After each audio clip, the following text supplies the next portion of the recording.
Yeah. Whoa. I speak. We change lives, Jesus. I speak. Welcome to the TP Masterclass. On behalf of Cliff Cheqona and the entire TP family, we're honored to have you here. You didn't just join a live session. You stepped into a transformational experience designed to help you master your mind, align your emotions, and trade with clarity and conviction. We'll be starting shortly. In the meantime, settle in and prepare your notepad. Like the stream, subscribe if you haven't already. And most importantly, invite someone who needs this. Because around here, we don't just trade, we transform. Let's get started soon. I speak life, I speak spirit. We change lives, Jesus did it.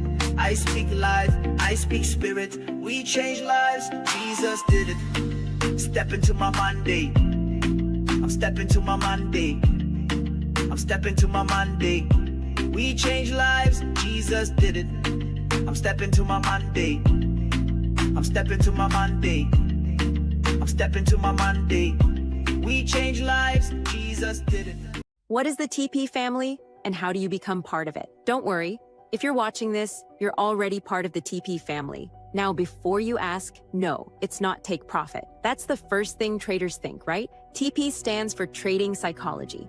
When Cliff Cheqona created this community, he didn't want to make it all about himself. He wanted to create a space for traders built around a simple truth. Most traders lose because their mindset isn't ready for success. So what's the TP family? It's not a company. It's not an organization. It's a movement of traders who are done chasing shortcuts, done trading emotionally, and done feeling like they're alone in this journey. Now, let me be clear. We're not here to build another Telegram or Discord group. You don't need more chats or endless notifications. All you have to do is follow our content on YouTube, TikTok, and Instagram. That's where we deliver everything. Masterclasses, podcast clips, mindset tips, and even those hard truths no one else will tell you about trading. Our vision for 2025 is simple: education. We teach traders what really matters, not just strategies, but the mindset behind them. Through our TP Masterclass, podcasts, and content, we make sure traders know how to manage themselves first. Community. The TP family is all about connection, but instead of chat rooms, we meet through meaningful content that actually helps you grow. Tools. We're creating journals, simulations, and practical resources to help you track your progress and improve your trading behavior. The TP family is here to change the way traders think forever. We're not about quick wins.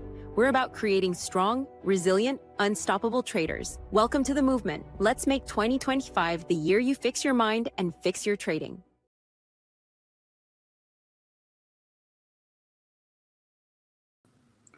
Hello, TP family. Hi everyone. How's everyone doing? Is everyone doing fine?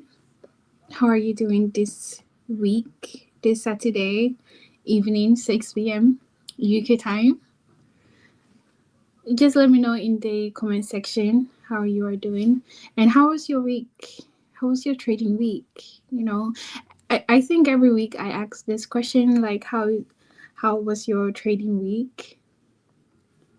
It was good. Was it bad? Was it so and so? Just let me know in the live chat. And hello everyone that's streaming from Facebook and Instagram. Hello. I hope you are doing fantastic. As much as I cannot see your comments on Facebook and Instagram right now, which I really am sorry about, but I really hope you are doing fantastic. Okay. I'm so happy that you guys are once again here to tune into the TP Masterclass. So thank you so much for coming to tune in again to receive information and something to take with you by the end of this stream. Once again, I'm Tennyson Shells, and oh, great.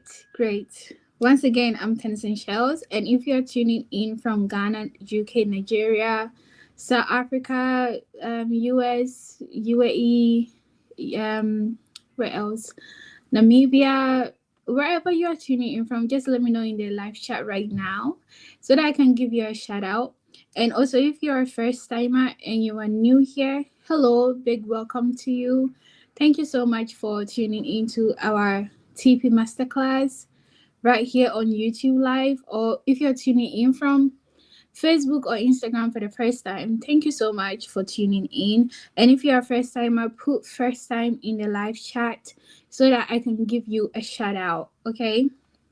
Because thank you so much for tuning into the TP Masterclass. And if you are wondering, because you're also a first timer here, you are probably wondering where to start from, because we have done so many episodes and it only makes sense to show you the way.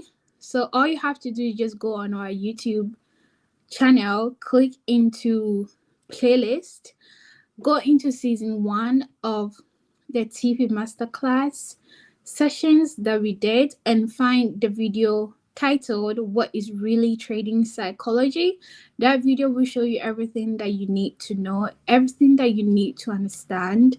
That video will give you that information, because we don't just talk about charts, we talk more than chat. We talk about trading psychology, habit formation, edge in trading, and so much more. So make sure to check out that video. It will really help you what really is trading psychology. Another thing that we always do here, from Monday to Friday, we post what we call the TP declaration.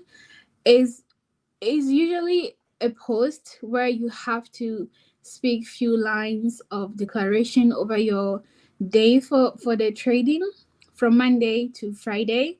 Once you see it, please do not skip it. Make sure you pause. Make sure that you speak it. You follow the instructions that we usually put into the captions, the description. Like sometimes we would say, oh, repeat this 3 times or repeat this 7 times. Just make sure that you follow the instruction, and then you just speak it and you leave it over your day.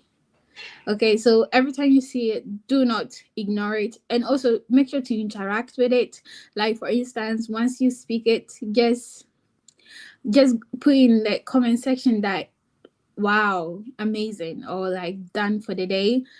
Something to keep up the engagement going. Okay, another thing that I want you to keep in mind is to remove every distraction from your environment right now, so that you'll be in a position to align yourself and actually receive the information we have for you today. Because every single week we change the topic for the day, and then we give you that information. So make sure that you grab your notebook and your journal, and you don't just watch us, you participate in the segment, and you note down things into your notebook. Okay, and just one last thing, please do respect this space, because this space is built for healing, clarity, and truth.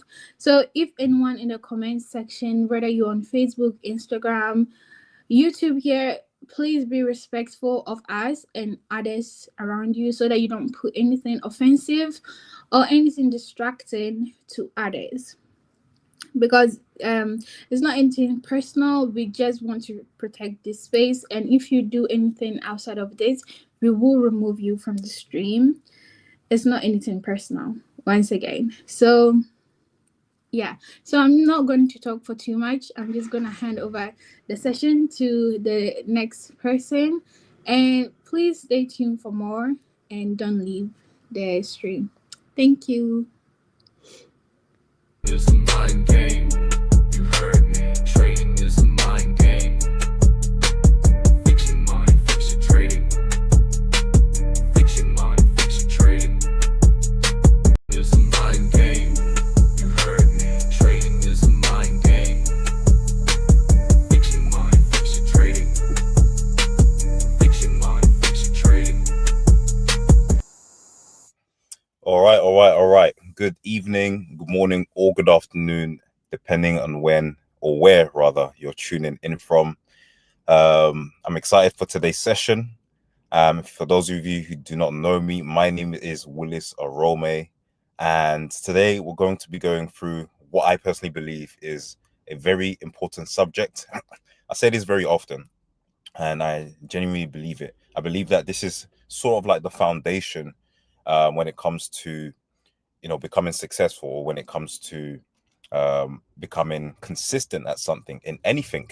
Of course, today we are on the TP Masterclass, which stands for the Trading Psychology Masterclass.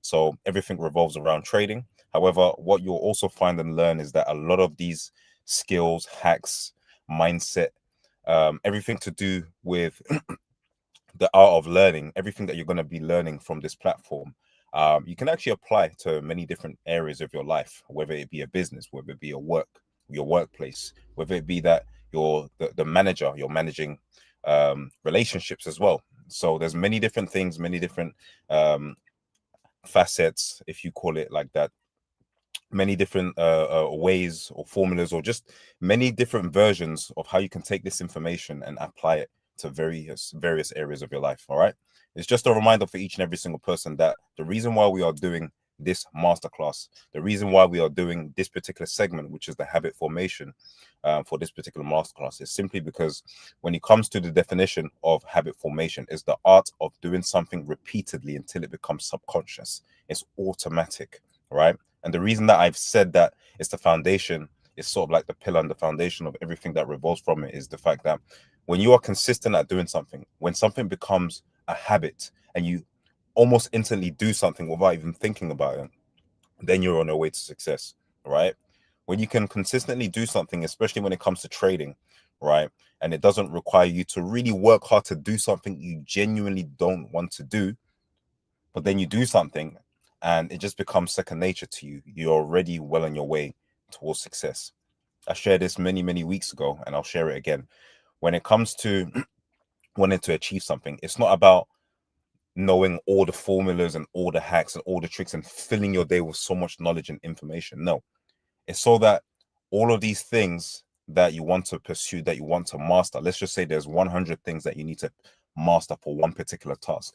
You want to get to the point where 99% of those things is automatic, it's subconscious. You don't need somebody to tell you to do those things in order for you to do them before you get to your designated goal. All right.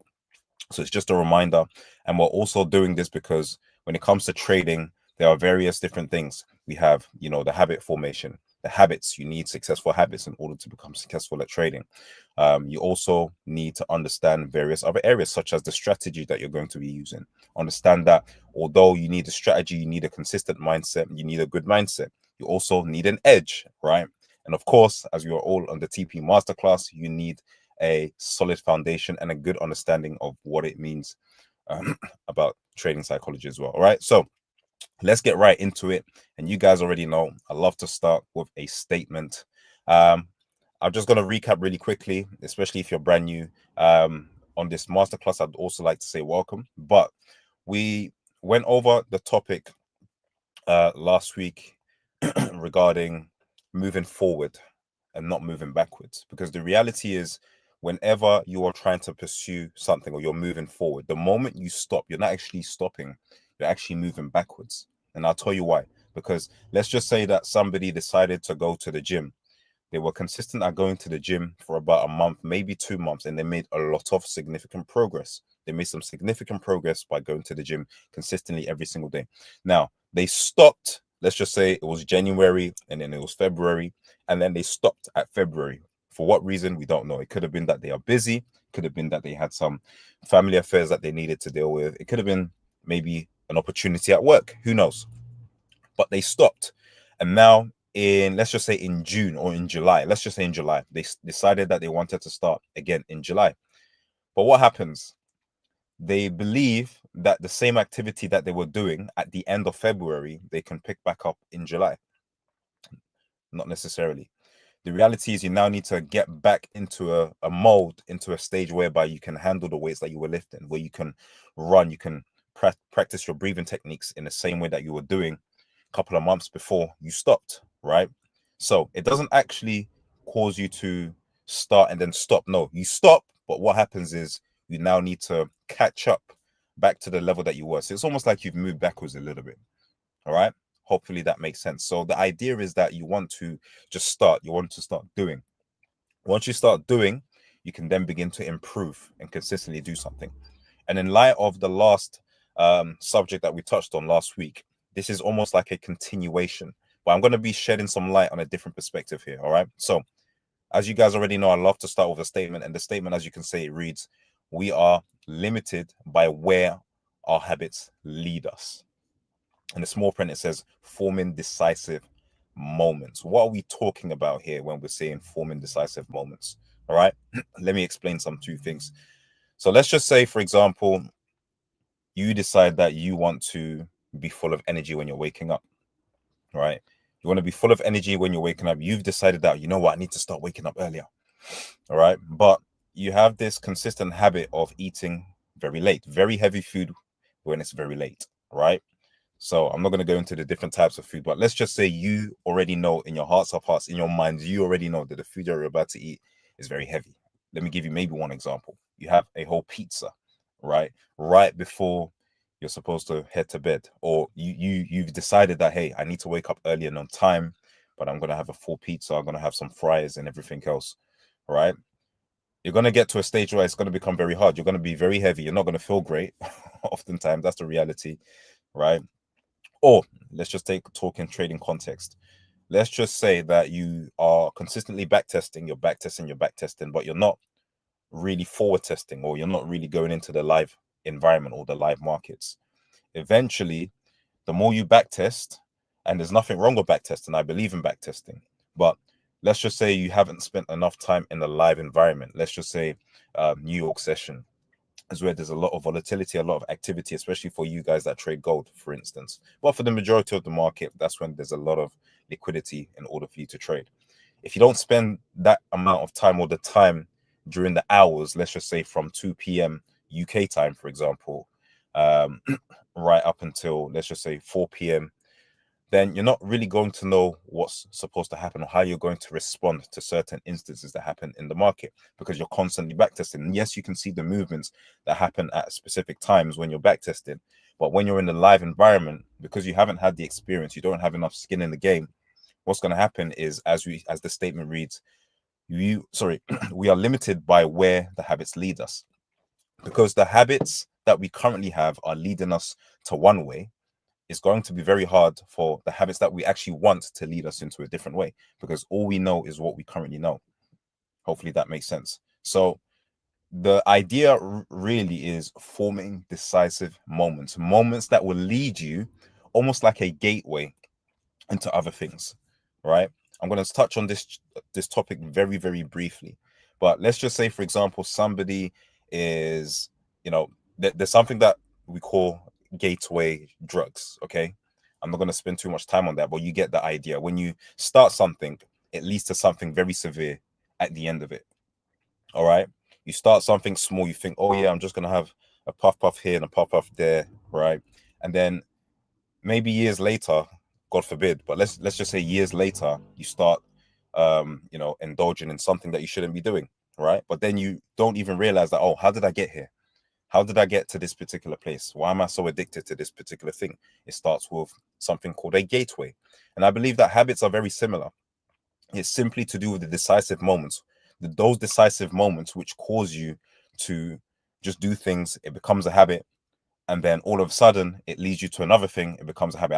Let me just give you another example. Let's just say that I want to start running. I want to start running. I want to go to a marathon. But the gateway towards that is, first of all, start off by waking up at a particular time. Maybe when it's not too crowded. Maybe when the roads are not too busy, right? But you're deciding that, you know what, next year I want to run a marathon. In fact, in 2 to 3 months, I want to be consistent. I want to be aggressive and be fit enough to run a marathon, right? But the time that you should be running, you don't have any expensive gear. You said you're going to do it. You're going to procrastinate, right? But you said you're going to do it, and you don't end up getting the gear that you need in order for you to start jogging, right? Then it's probably never going to work. You don't see it now, but as you're saying it, you don't actually see that your words probably mean nothing. Does that make sense? So, but as we dive deeper, let me talk about the word procrastination. I think it's important to really dive deep into this particular word. All right. It's something that I'm sure once upon a time, or various different areas of our lives. Maybe now, maybe in a few, depending on the type of things that procrastination probably exists. Maybe you're experiencing it now. Maybe it's something in the past, right? But we have all gone through a phase of procrastination. Let's break the word down. Pro, okay, something which means forward or beforehand, okay, derives from the Latin word. And then you have the word crastinus, okay, again, a Latin word which basically means belonging to tomorrow. So when you look at the full definition, it's basically describing somebody putting something off until tomorrow. And when that day comes, what happens? They put it off until tomorrow, until it eventually becomes a cycle that is continuous. It's a continuous action of putting something off until the next day, and then the next day, and then the next day, pretty much until the rest of your life for most people, until they really make that decisive change, right? Procrastination. Let's look at a deeper meaning. In fact, let's not look at a deeper meaning, but what I want to shed some light on is 2 reasons as to why we don't actually accomplish our goals, the goals that we want to achieve so badly. We are such in a desperate position or in a place that enough is enough. But the 2 reasons why I believe we don't achieve our goals is, number 1, we don't actually know what we want. What do I mean by that? Well, we don't actually know what it is we want with clarity. There's no clarity in what we want. We say what we want, but there's no clarity. All right. Or sometimes what we want is a bit of a miss. Somebody might turn around and say, well, I want to start trading and I want to become a 6-figure earner. Great. Many people say that. What makes you different? And what is it specifically about being a 6-figure earner in trading specifically that you want to achieve? What is it about earning 6 figures? Why not 5? Why is it not, I want to earn a full-time income? I want to cover my full-time bills or my income, my full-time income on a monthly basis. But why is it specifically 6 figures that you want to achieve? So clarity. People don't have clarity. And then number 2 is they don't know how to get there. It sounds very, very simple. It sounds very simple, but believe me, this is the 2 main reasons why people don't achieve anything, right? They don't know what they want. And when they figure out a vague idea of what they want, they don't even know how to get there. Hopefully that makes sense. So I'm going to be diving a bit deeper later on, but this is a bit more of a foundation for you to understand that these are the reasons why people don't achieve their goals. Okay. And then also, we are also limited by where our habits are going to lead us. Our habits are formed by the identity that we have. And then, of course, the identity that we have is resembled or is seen by other people based on the habits that we do. So it's an interchanging thing, constant interchanging formula, if you will. All right. But I've mentioned gateway as well as an example. It's a gateway. Once you enter into something, it leads to another thing, it leads to another thing, it leads to another thing. It's almost as though if I say something negative, right? If I say something bad, and I said, you know what, I'm never going to achieve anything. And deep down, I have a goal to be somebody who's consistent at trading by the end of 2025. The reality is the moment I start speaking negative, that's like a gateway. It means that because I speak negative, I'm not going to come up with the ideas that lead me to think positively. Because I don't think positively, I'm not going to come up with the ideas to think of a trading plan. Because I haven't thought of that trading plan, I'm never going to implement certain habits that are going to cause me to be consistent. Because I haven't become consistent, I'm never going to achieve the 6-figure goal. Does that make sense? Because there's a gateway and a gateway and a gateway. It's like a ripple effect. Because you haven't done just that one thing, it's a bit like a domino effect of the ultimate thing that you're trying to achieve. Hopefully that makes sense to every single person, right? So let's continue. Let's talk about first impressions and lasting impressions. I'm going to ask right now in the chat, what is the difference? What's the difference between first impressions and lasting impressions? Let me see in the chat. Sounds the same, but there's many different perspectives. In fact, there's just more than one perspective, in my opinion. But let me know in the chat, what does it mean to you? What is the difference between a first impression and a lasting impression? All right. I want to see at least maybe one, maybe two responses. Or let's just say maybe one, maybe two good responses before I continue. I just want to see you guys' perspectives a little bit, just to gain where you guys are.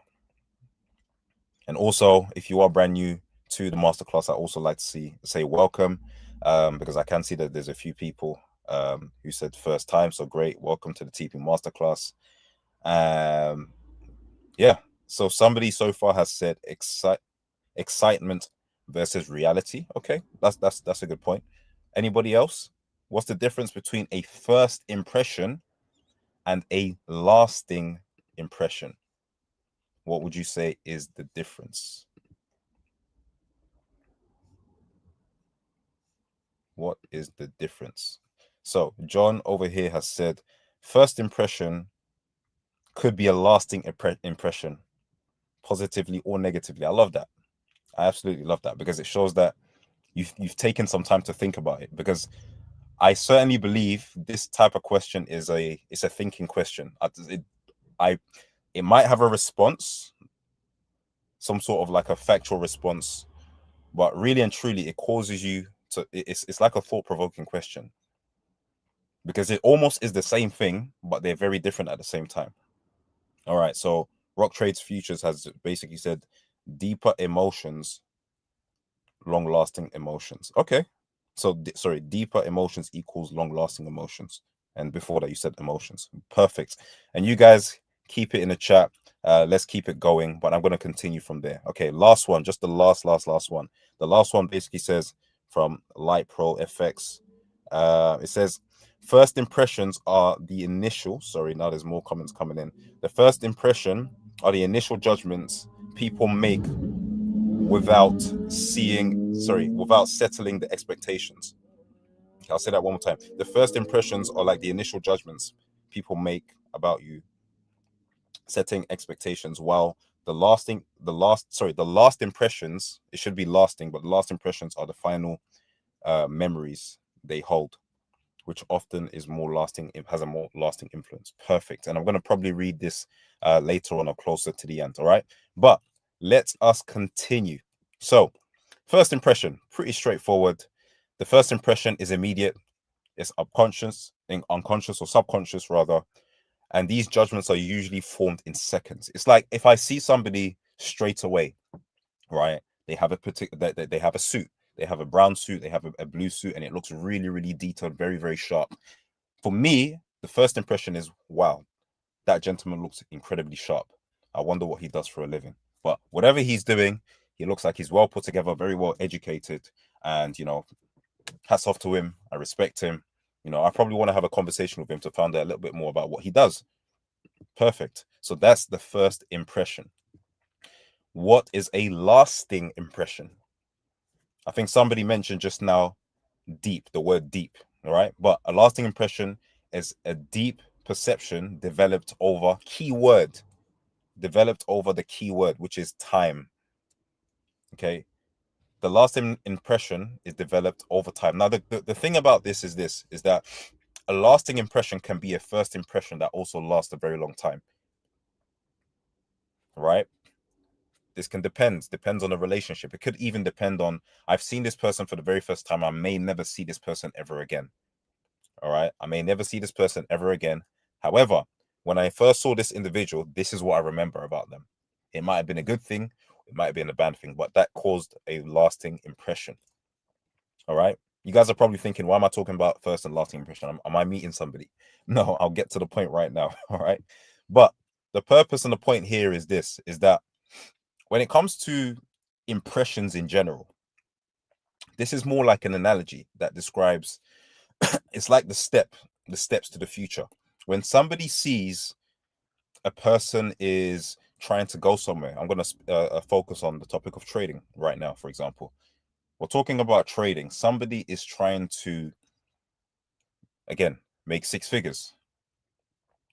We're going to now look at the fruits to see if what they have in between, the structure, the trading plan, if what they say matches what they do and what they're going to do, their intentions, how they wake up on time. All right. And this is why there's a similarity, but there's a difference. The first impression is excitement. It's all about I'm so excited. I can't wait for this to happen. And then the lasting impression is more like, okay, well, over time, the last time or the first time I've met you, you said that you're going to do this, that, and the other, right? But over time, I've seen that you're still saying that, but it looks like it's been maybe a year, it's maybe been 2 years, maybe even been 3 years, but nothing much has actually changed. What needs to change? Well, that's probably a question for yourself. What, in fact, needs to change in order for these particular statements that you made in the past to begin to come to pass? In other words, it's talking about somebody that doesn't necessarily have the fruits. They don't have the habits. They don't even have the formula, the structure. They don't even have the trading plan in place for them to even follow consistently. So it becomes sort of like a wish or a dream that never ever comes to pass. So this is basically the difference between a first impression and a lasting impression. Okay. It begins with a single step and it leaves a lasting impression. I'm going to give you this example. Let's just say somebody has some cement, right? They come and the cement is very fresh. It's fresh, right? And all of a sudden somebody decides that they're going to step into that cement. It's no harm. You know, the workers in construction can just use one of their tools to paste over it and just smoothen out the cement. But the more you keep on stepping into that cement, and as the cement begins to dry, what happens? It begins to leave a mark. And unfortunately, you can't do anything about that mark unless they begin to dig into that area and then probably put some more cement to cover it over time. But once that cement has actually hardened, that's it. The footprint, the finger marks, and everything that you've put in there is almost permanent, just like our habits, right? I spoke about gateways earlier. You're trying to be healthy. You're trying to have a healthy diet. And just a little crisp here, maybe a little cookie over there. Oh no, but generally, I'm eating a lot of fruits. All right, I'm eating a lot of fruits. I'm fine. I'm doing really good. I'm healthy. But yeah, just a little fries here, a little pizza there. You know, it won't do any harm. And what you don't realize is eventually when you get to that stage where, oh, I'm becoming really unhealthy again. I don't know what changed. It's the gateway, right? It's the gateway.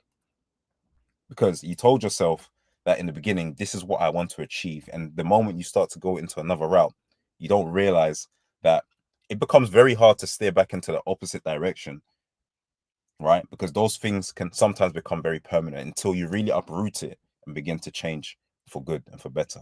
All right. Hopefully that makes sense to everybody.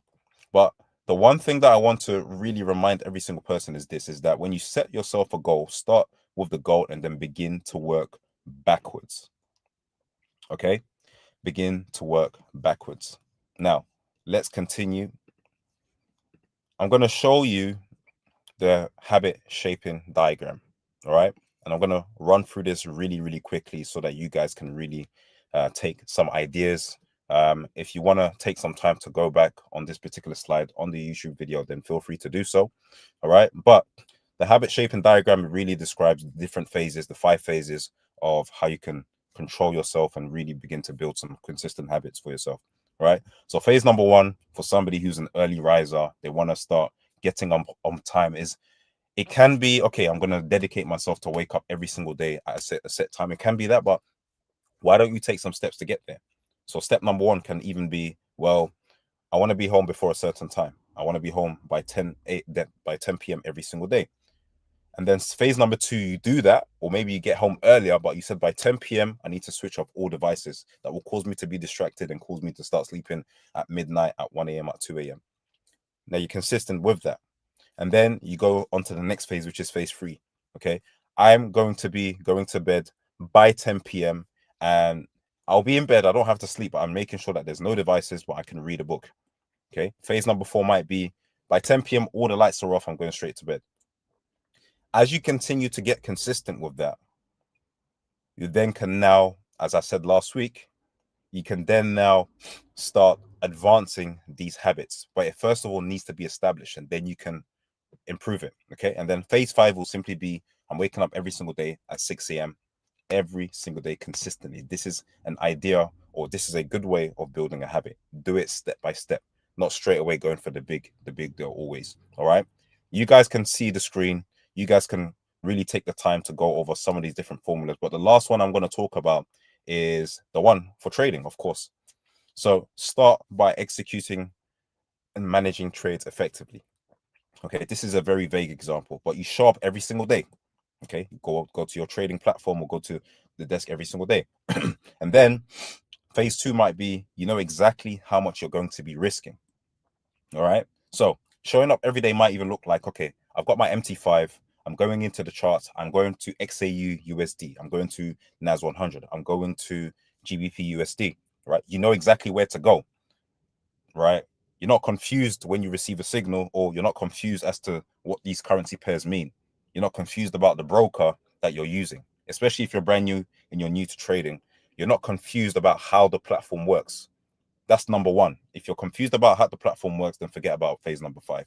Stick to phase number 1. Get familiar with the platform itself. Now you're familiar with the platform itself. Phase number 2. Great. Phase number 2, know exactly how much you're risking. What is risk management? Okay, well, I want to make sure that I'm risking no more than 1% every single time I'm trading. What does that look like? Okay, maybe I'm risking 0.0, whatever the number is, according to the size of your account, right? But bear in mind, this is like maybe you're not really familiar with trading yet. Maybe you're using a demo account. You want to become consistent with how you execute trades. Phase number 3, I want to trade without chasing the result. Perfect. It now means you're placing trades. You're coming to your setup, you're coming to your desk, or maybe at 2 p.m. every single day, you're just gonna place a trade. You're not really concerned about, oh, the market is moving here, the market is moving there. You just come at 2 p.m. between 2 and 2:30, just place a trade. So you know exactly how the platform works. Don't worry about the outcome, but you know exactly, okay, when there's an opportunity that comes, or if there's a signal that comes, I know exactly what I'm going to be doing. It becomes a habit. Phase number 4, I only act when the setup appears. Now you're a bit more consistent with how the platform works. You know how much you're risking. You know exactly where the trades are going to be placed. You know the currency pair that you're trading. Now, all I need to do is have a solid strategy, or at least if somebody's helping me with a strategy, I'm not confused as to what I should do when the setup appears. Last but not least, I manage the trades like a professional and effectively. All right. I manage the trades like a pro and effectively. This is like a structured way of thinking. But the last part I'm going to show you is, because this is like just a very quick example, but I'm going to give you a full. I'm not going to go through everything. You guys can see it. You guys can take a screenshot and probably come back to this particular segment to give you guys some sort of idea. All right. But what does it really speak about? It speaks about phase number 1. Phase number 1 is about building consistency. All right. Becoming familiar with the platforms that you're using. It doesn't have to be MT5. It doesn't have to be MT5. If you're familiar, if you're from a background of options, you trade stocks, maybe you're using a different platform. Who knows? Right. The point is become familiar and build consistency with the platform that you will be using for trading. All right. Number 2, set boundaries. This is why we're talking about risk management. How much are you going to be risking? Am I going to be risking? Am I going to be risking a lot? Obviously, you shouldn't risk a lot, but am I going to be risking 1%, 2% according to the size of my account?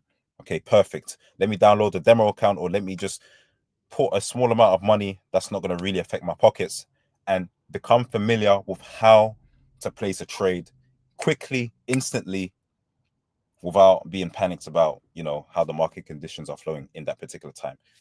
Phase number 3, we're talking about build emotional control. Don't worry about the outcome. Maybe do that for about a month, maybe 2 months. Just place a trade at a certain time. Step number 4, now strengthen the strategy with discipline. If you're learning a strategy, this is a good time to now say, okay, when I see A, B, and C between this time and that time, I will then take a trade. Or if my trade triggers, if I have a time limit on my trade, or there's an area that the trade triggers before I place the signal or the setup, this is when I'm going to place my trade, and I know exactly how much I'm going to be risking every single time. Last but not least, you get to a point where you're now disciplined. Nobody needs to tell you or school you that, hey, mate, you need to risk 1%. You should know this. The moment you start risking 2%, 3%, or you start to over leverage, you should know this, then you might need to start from stage number 1 again, because clearly you haven't built the habit of remaining consistent, setting good boundaries, and having emotional control in order for you to have the discipline. All right. So take the time to go through these stages and these steps. It's very important to really understand things from a structural perspective. If there is one thing that I want to remind each and every single person is that when you set yourself a goal, yes, have as big a goal as you can possibly can. Sometimes you might have to be realistic in your sense, but now begin to start working backwards. What is it that you need to do to achieve that goal? Perfect. I need to do X, Y, and Z. What type of habits, what sort of behavior, who is the type of person that I need to become in order to build also successful habits, to do these things, these actions in order to get to that goal. Start working backwards, step by step, and then eventually you're going to start to see you're going to be in motion and you're going to be taking massive action when it comes to your goals. Guys, the last thing I'm going to say is this: schedule your actions. That's all, right? Similar to last week, if you're brand new, schedule your actions. It's very important to schedule these things. The more you keep talking about it and you do nothing about it, believe me, it's going to fall on stony ground. It's like nothing is going to happen, right? So make sure you set a schedule. Make sure that you set the goal. Work backwards. If you want to scribble on a sheet of paper and it looks so untidy and messy, perfect. That is the best way to do it, right? And then begin to order things and really start to make sense of things. Ask the right people, seek right counsel, right mentorship, and eventually you're going to see you're starting to work on your goal step by step. All right. So with that being said, this is my segment on habit formation. Like I said to you before, quick reminder, take the time to go back through the last slide and even just this entire segment, because habits is like the pillar and the foundation that will cause you to just do everything, be on time, speak properly, speak in a correct manner, eat the right food, sleep at a certain time, and achieve the goals that you all want to achieve, especially through trading. All right. That being said, guys, I love you all, and I'll see you guys next time on the next segment of the habit formation on the TP Masterclass. Peace out. It's a mind game. You heard me. Trading is a mind game. Fix your mind, fix your trading. Fix your mind, fix your trading. Hello everyone, my name is Jacqueline Mensah. People normally call me Jackie. I'm a police officer living in Ghana, but I'm currently in South Sudan. So my journey with TP Masterclass has been nothing short of amazing. The sessions have completely changed the way that I see the market. I've gained confidence, I've gained discipline, I've gained patience, and then I've gained a deeper understanding of trading the strategy that I trade. And through TP Masterclass, I've come to realize that it's not just about the charts, it's not just about signals. It is about patience, it is about the mindset, and it's about being consistent. And TP Masterclass has given me that foundation. It has really helped me build that foundation. And of course, I cannot talk about TP Masterclass without mentioning my mentor, Highest. I call him Highest, but he's popularly known as Kema. Kema is an incredible mentor. He's patient, he's motivating, and he's genuinely committed to seeing his students grow together with him. And his passion for teaching and the way that he breaks down complex ideas into simple lessons for you to understand, it just blows my mind sometimes. And I am deeply motivated by that. So thanks to TP Masterclass and Kema's guidance, I am becoming a more disciplined, a confident, and then a strategic trader each and every day. Thank you. It's a mind game. You heard me. Trading is a mind game. Fix your mind, fix your trading. Fix your mind, fix your trading. It's a mind game. You heard me. Trading is a mind game. Fix your mind, fix your trading. Fix your mind, fix your trading. It's a mind game. You heard me. Trading is a mind game. Fix your mind, fix your trading. Fix your mind, fix your trading. It's a mind game. You heard me. Trading is a mind game. Fix your mind, fix your trading. Fix your mind, fix your trading. All right. If you guys can hear me loud and clear, just drop some number ones in the chat for me. Testing mic 2. Can you guys hear me loud and clear?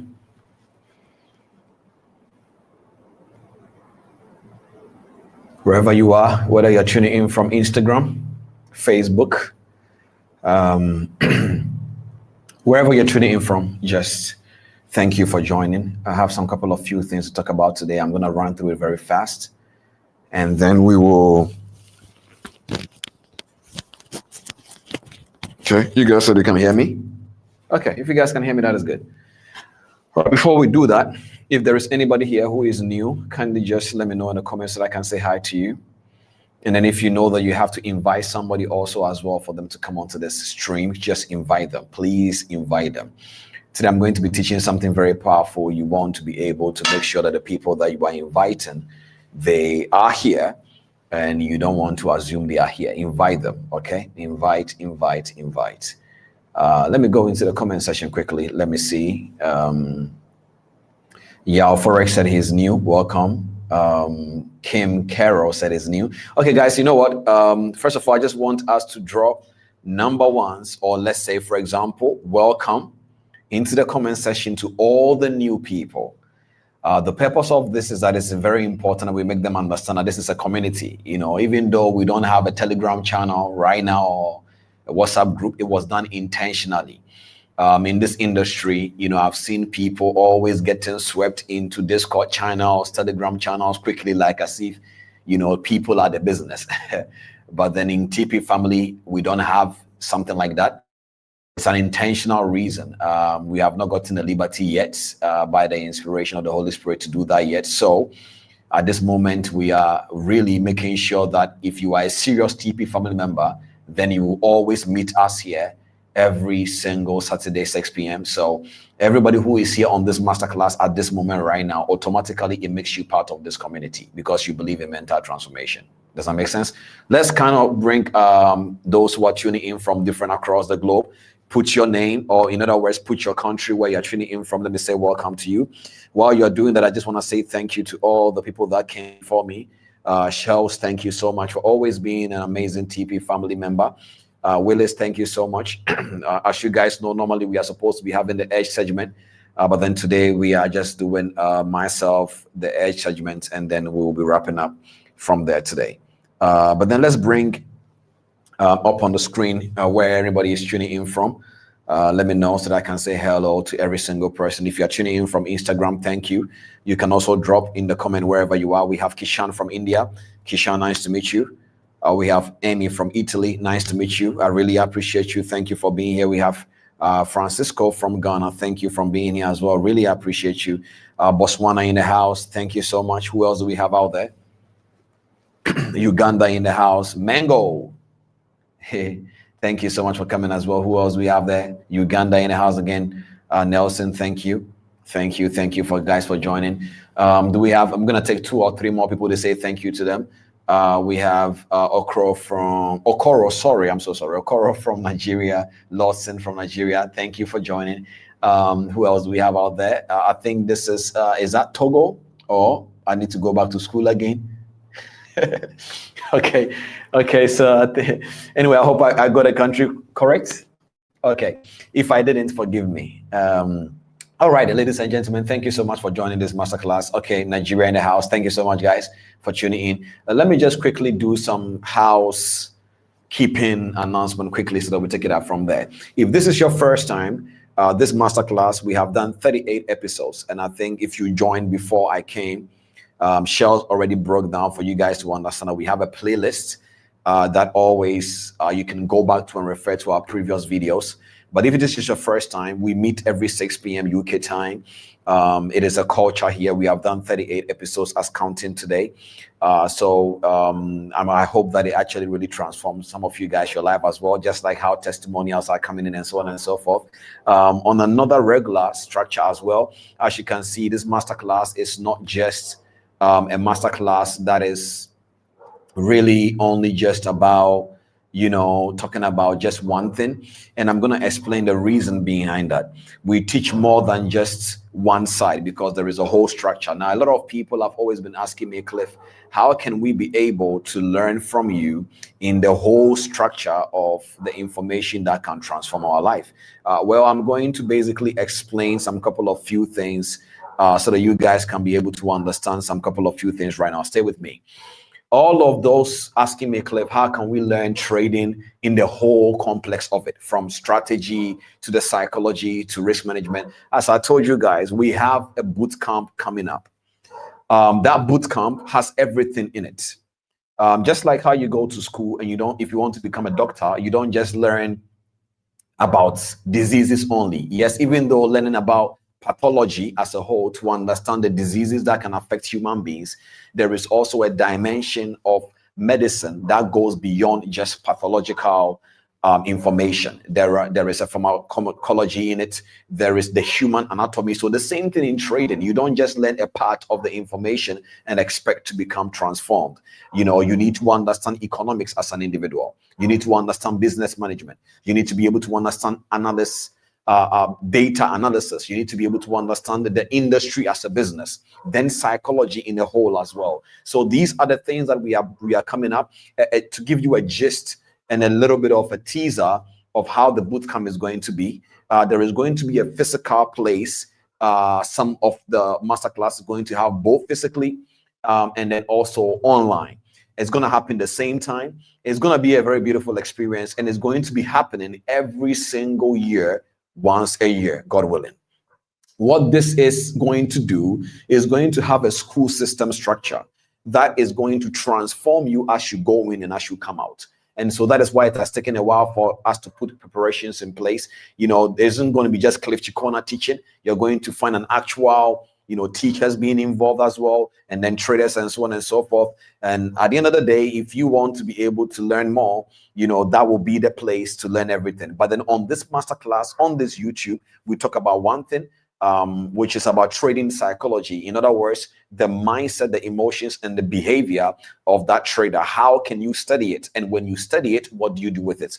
Also, if you want, people have been asking, Cliff, how do we consult you and so on and so forth? All you have to do is send an email to consult@cliffchecona.com, and then, they'll book a meeting between you and I, and then we take it out from there. Take advantage of this.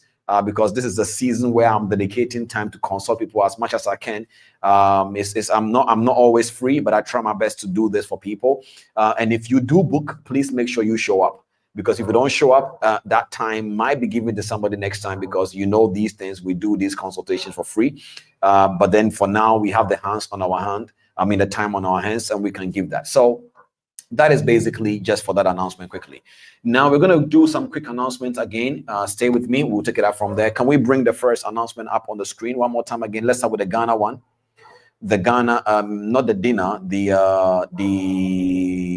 event, the TP Masterclass. I want to announce it one more time again. So if you are in Ghana, God willing, in December, finally we have a date, and I want to bring that up on the screen ASAP. So if you're in Ghana, please just register this as soon as possible. That will be great for you not to miss it. So the purpose of this masterclass is the same, similar thing you are seeing here, but then this is a little bit different. I'm going to be in Ghana at this date, 13th December. So register, scan the QR code. The team will get back to you with the full details so that you don't miss this event. It's going to be a very beautiful experience. You don't want to miss this. Beautiful, beautiful experience. You don't want to miss this. Okay. All right then. Could we have also the feature one? If people wants to basically get featured on the TP Masterclass and get consulted live here every last Saturday. So also that one, is also very simple. Every single last Saturday of each month, we are going to be selecting people who wants to basically enter into the room with us and then just basically get featured on the TP Masterclass from the TP family community. All right. It is very important that you also know this as well. If you want, you just scan this, you fill it, and we'll take it out from there. Okay, now the next one here is specifically for the TP family members in Ghana. Super excited for this announcement for them. At the end of the day, if you are a TP family member in Ghana, this is a thank you note to you for supporting, for sharing, for basically being there for this community in many ways that, I can't explain. Those of you who invite your mentees, the mentors, the people that invite people, this is specifically just for you. This is nothing connected to specifically to the events. This is just for everyone in the TP family who has been an amazing member. This is a dinner for you. It's strictly by invitation. So when you scan this QR code, it will let you get in contact with our Ghana team, and then they will coordinate with you for you to see. We are selecting a few limited number of people. So just scan this, if you are interested and you want to not to connect with Cliff. You're not connecting with me. You are connecting with the TP family over the dinner. This is just for you. You guys should just go and have fun, eat. Unfortunately, just go have fun. We may not be able to connect with you. Then maybe we will see the team, some representative from the team will be with you. They will make sure you guys are having a great time and so on and so forth. But at the end of the day, this is basically just for you. So when they say connect with Cliff over the dinner, it simply means connect with the community. Let me correct that understanding. Connect with the community. Why? Because there are many community members in Ghana that has not met each other before. They only know each other from the comment section here on YouTube, and we want to basically close that gap. This is not going to be the only thing that they're going to be seeing. There is going to be some in Nigeria. There is going to be some in South Africa. There's going to be some in Uganda, across African countries. So if you're in Ghana, this is specifically for you. I hope that makes sense.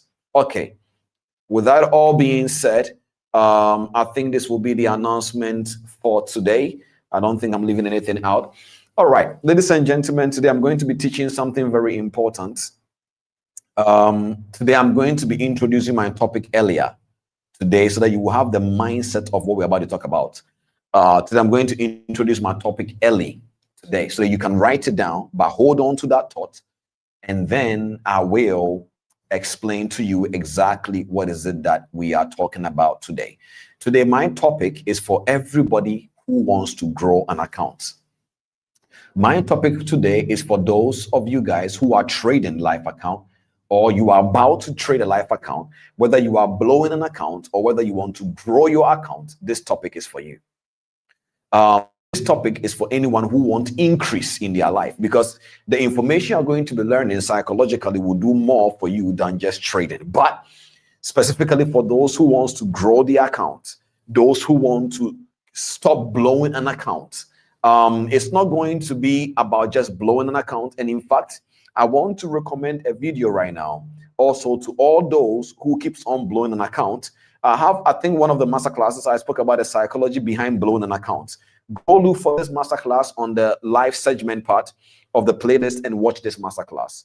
Psychology behind blowing an account. Please go watch this masterclass. If you are here and you keep on blowing an account and you can't stop, it's a recorded version, whether on Spotify or the masterclass here on YouTube. You can watch this masterclass. It will really help you a lot. But this particular one is not about helping you not to blow an account. This specific topic today is for helping you to increase your portfolio. I titled today's masterclass, Psychology of Portfolio Management. Psychology of Portfolio Management. Psychology of Portfolio Management. Keep the title in your mind, but as usual, I need to start from somewhere and then I need to land somewhere, then we will fly together, okay? I'm going to start from somewhere so that we can be somewhere together and we can fly together with the foundation of the things I'm about to say.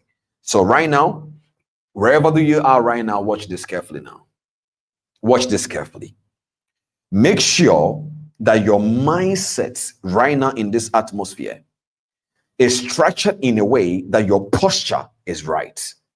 Are you guys with me? Make sure that your posture in this atmosphere, we may not be in a physical place right now, but fight every ignorance, fight every distraction, fight anything that will make you not get this. Listen to me carefully now.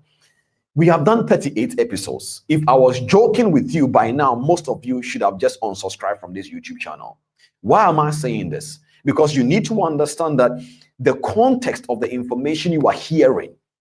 Don't become the kind of person that anytime you go onto any masterclass or any YouTube channel, it's like you are the mentor on the masterclass to yourself. You will not grow that way. That used to be my attitude.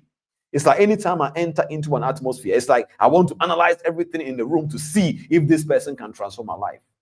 It is not the messenger that transforms lives. It is the message. Mostly the messengers can be wrong in some way of how they look, or maybe even sometimes how they talk. But there is no message in this world, even if it's a foolish message, just by knowing it is foolish can let you know next time how to ignore it. So there is no message in this world that may be stupid in the first glance if you pay attention to it. It will either teach you a lesson so that you will grow, or it teach you a lesson to ignore that message one day. So if this is your first time that you are here with me, I want you to be able to just position yourself in a way, just listen. Because this information you're about to hear today will change a lot of lives. Listen to the information. You see, one of the things that I want to tell you guys right now is this. There is a culture. There is a culture in this industry. There is a powerful culture. And I always tell people this. Imagine if you come to me right now and you tell me, Cliff, I don't know how water looks like. You go like, Cliff, I don't know how water looks like. I'm talking about H2O, water. And you come to me, and when you came to me, I told you, okay, well, have you had it before? You said no. So I entered my room. Well, God forbid, but I entered my room and I brought vodka. And because you don't know how water is like, you have heard a thing or two about water that is colorless. You know, it has some sort of things. It doesn't have scent, but this particular one has some scent. But you know, because you don't know how water tastes like or how water feels like, you don't really know if this is water or not. But you have so much respect for me, so I'm telling you this is water. Okay? So I gave you the water, and then you said, oh, Cliff, all my life I've not had water before. I said, no problem, this is water. So you took the water, and the first take of that water burned your chest. And you went like, ouch. And I said, don't worry. It's because you have never had water before. And at the end of the day, after a few minutes, you started feeling tipsy. And I said, it's because you have never had water before. Your body is reacting to the new water you are taking. Now, even though that is not true, you don't know. But because I have power over you as in an influence, you are believing everything that I'm telling you. And so what happens is that in the matter of few minutes, you are tipsy, your chest was paining you, and I told you it's because you have not had water before. Now, when you went back home, you took some of the water and you said you want to take this water home so that you can give some to your family. Your family took some of the water. When they had the water, they felt the same experience you had, chest pain and then tipsiness. And you went like, it's because you guys have never had water before. Eventually, it will get better. Now, watch this. After 2-3 months, the same quantity of water you take may not give you the same chest burn. It may not give you the same tipsiness that you were feeling before. But it doesn't mean that what I said was true. The fact that you have gotten used to the error does not mean that it has become water. It doesn't mean it has become the truth. Now, in that short term of the activities that is going on, people drinking water all the time. So now this group of a family, let's say they were 5, and they met another 5 family members. They will pass on the same knowledge, the same information, and their body will get used to that. Now, one day, somebody comes from nowhere. Let's say, for example, Shells comes from nowhere and tells the community that, listen, what you guys are drinking is not water. It's not. The community will fight Shells because at the end of the day, they think that Shells is speaking nonsense. That how can you tell us we are not drinking water when we have been drinking this for 50 years? And Shells will even point out some side effects and say, isn't there a series of diseases like this, like that happening to you guys in your community? They said yes, but it's normal. Some of us, it happens. Some of us, it don't happen. They say yes. It is because the alcohol you guys have been drinking is destroying the kidneys, your livers. And they said, no, go away. We know we are drinking water. Legendary Cliff gave us the water, and he knows it's water. And Shells is like, no, it's not water. Water is colorless. Water is odorless. Now, no matter how Shells will keep on talking and no matter how it is true, one person first needs to believe what she is saying in the community is true. Because I read it somewhere that water is odorless, that water is colorless, that water does not have XYZ. And in fact, it shouldn't be able to let you feel tipsy the first taste. and that person's influence, little in that country or that community, will affect another person and another person and another person before the culture can be mended. This is what is happening in this industry right now, ladies and gentlemen, that just because there has been an error of a culture for so long does not mean we should still get used to this culture, because trading is a business. But right now there is a culture. And when I was coming, I was meditating on, and I was able to group this culture into 3 dimensions. Number 1 is the outer layer culture. Are you guys with me? Remember, I said we are going somewhere before we will come somewhere. Stay with me. So there is a culture. If right now Cliff is saying, there were many people, when I started saying trading is a mind game, they understood it from a context, but they didn't really understand. They'll be like, yeah, I've read Trading in the Zones. But if you read Trading in the Zones, it's a good book. It's a book we all read. But the truth of the matter is, the majority of the concept that McDouglas was talking about was the concept that think in probabilities. He wasn't speaking about trading psychology beyond an abstract concept, in the way of how trading psychology as a mindset, behavior, and concept comes in a form. It doesn't mean that the book doesn't capture a psychological aspect. Follow me now. So a lot of people will sometimes say, I've read Trading in the Zones, I've read this, why is my life still not changing? Because you are not understanding that there is something that was still happening to your mind if truth is missing. They are saying, Cliff, I'm not free, because money does not give freedom. Truth does. The Bible says that you shall know the truth, and the truth shall set you free, shall set you free. So freedom is not about what you have. Freedom is about what is in you that brings liberty out based on the truth of the context. So there is an outer layer of a culture. Every industry has a culture. Every industry. I'm a pharmacist as well. And at the end of the day, medicine has a culture. The pharmaceutical industry has a culture. Real estate business has a culture. There is culture everywhere. It doesn't mean that because the culture exists, it doesn't mean that the things there is true. And this is why many people are struggling. Because if they believe that, oh my God, so for all these years, we have not been drinking water, then somebody who already passed on the information to somebody will feel like they have been defeated. But this night, this evening, wherever you are, I want you to declare to yourself that I will know the truth, and the truth will set me free. You're not declaring this just by saying it because Cliff is saying so. Speak it to the way that it influences your mindset, and it influences your emotion right now. In the next 7 times that I shall know the truth, and the truth shall set me free. I shall know the truth, and the truth shall set me free. Wherever you are, smile while doing it. I shall know the truth, and the truth shall set me free. Declare it to yourself that I shall know the truth, and the truth shall and will make me free. Are you with me? So the first layer of the culture right now in this industry is that trading is presented as lifestyle, speed, cars, and screens. So whether it be in the phone screen, whether it be in the laptop screen, whether it be in the cars, whether it be in the speed of how quick you can make the money, it's a culture.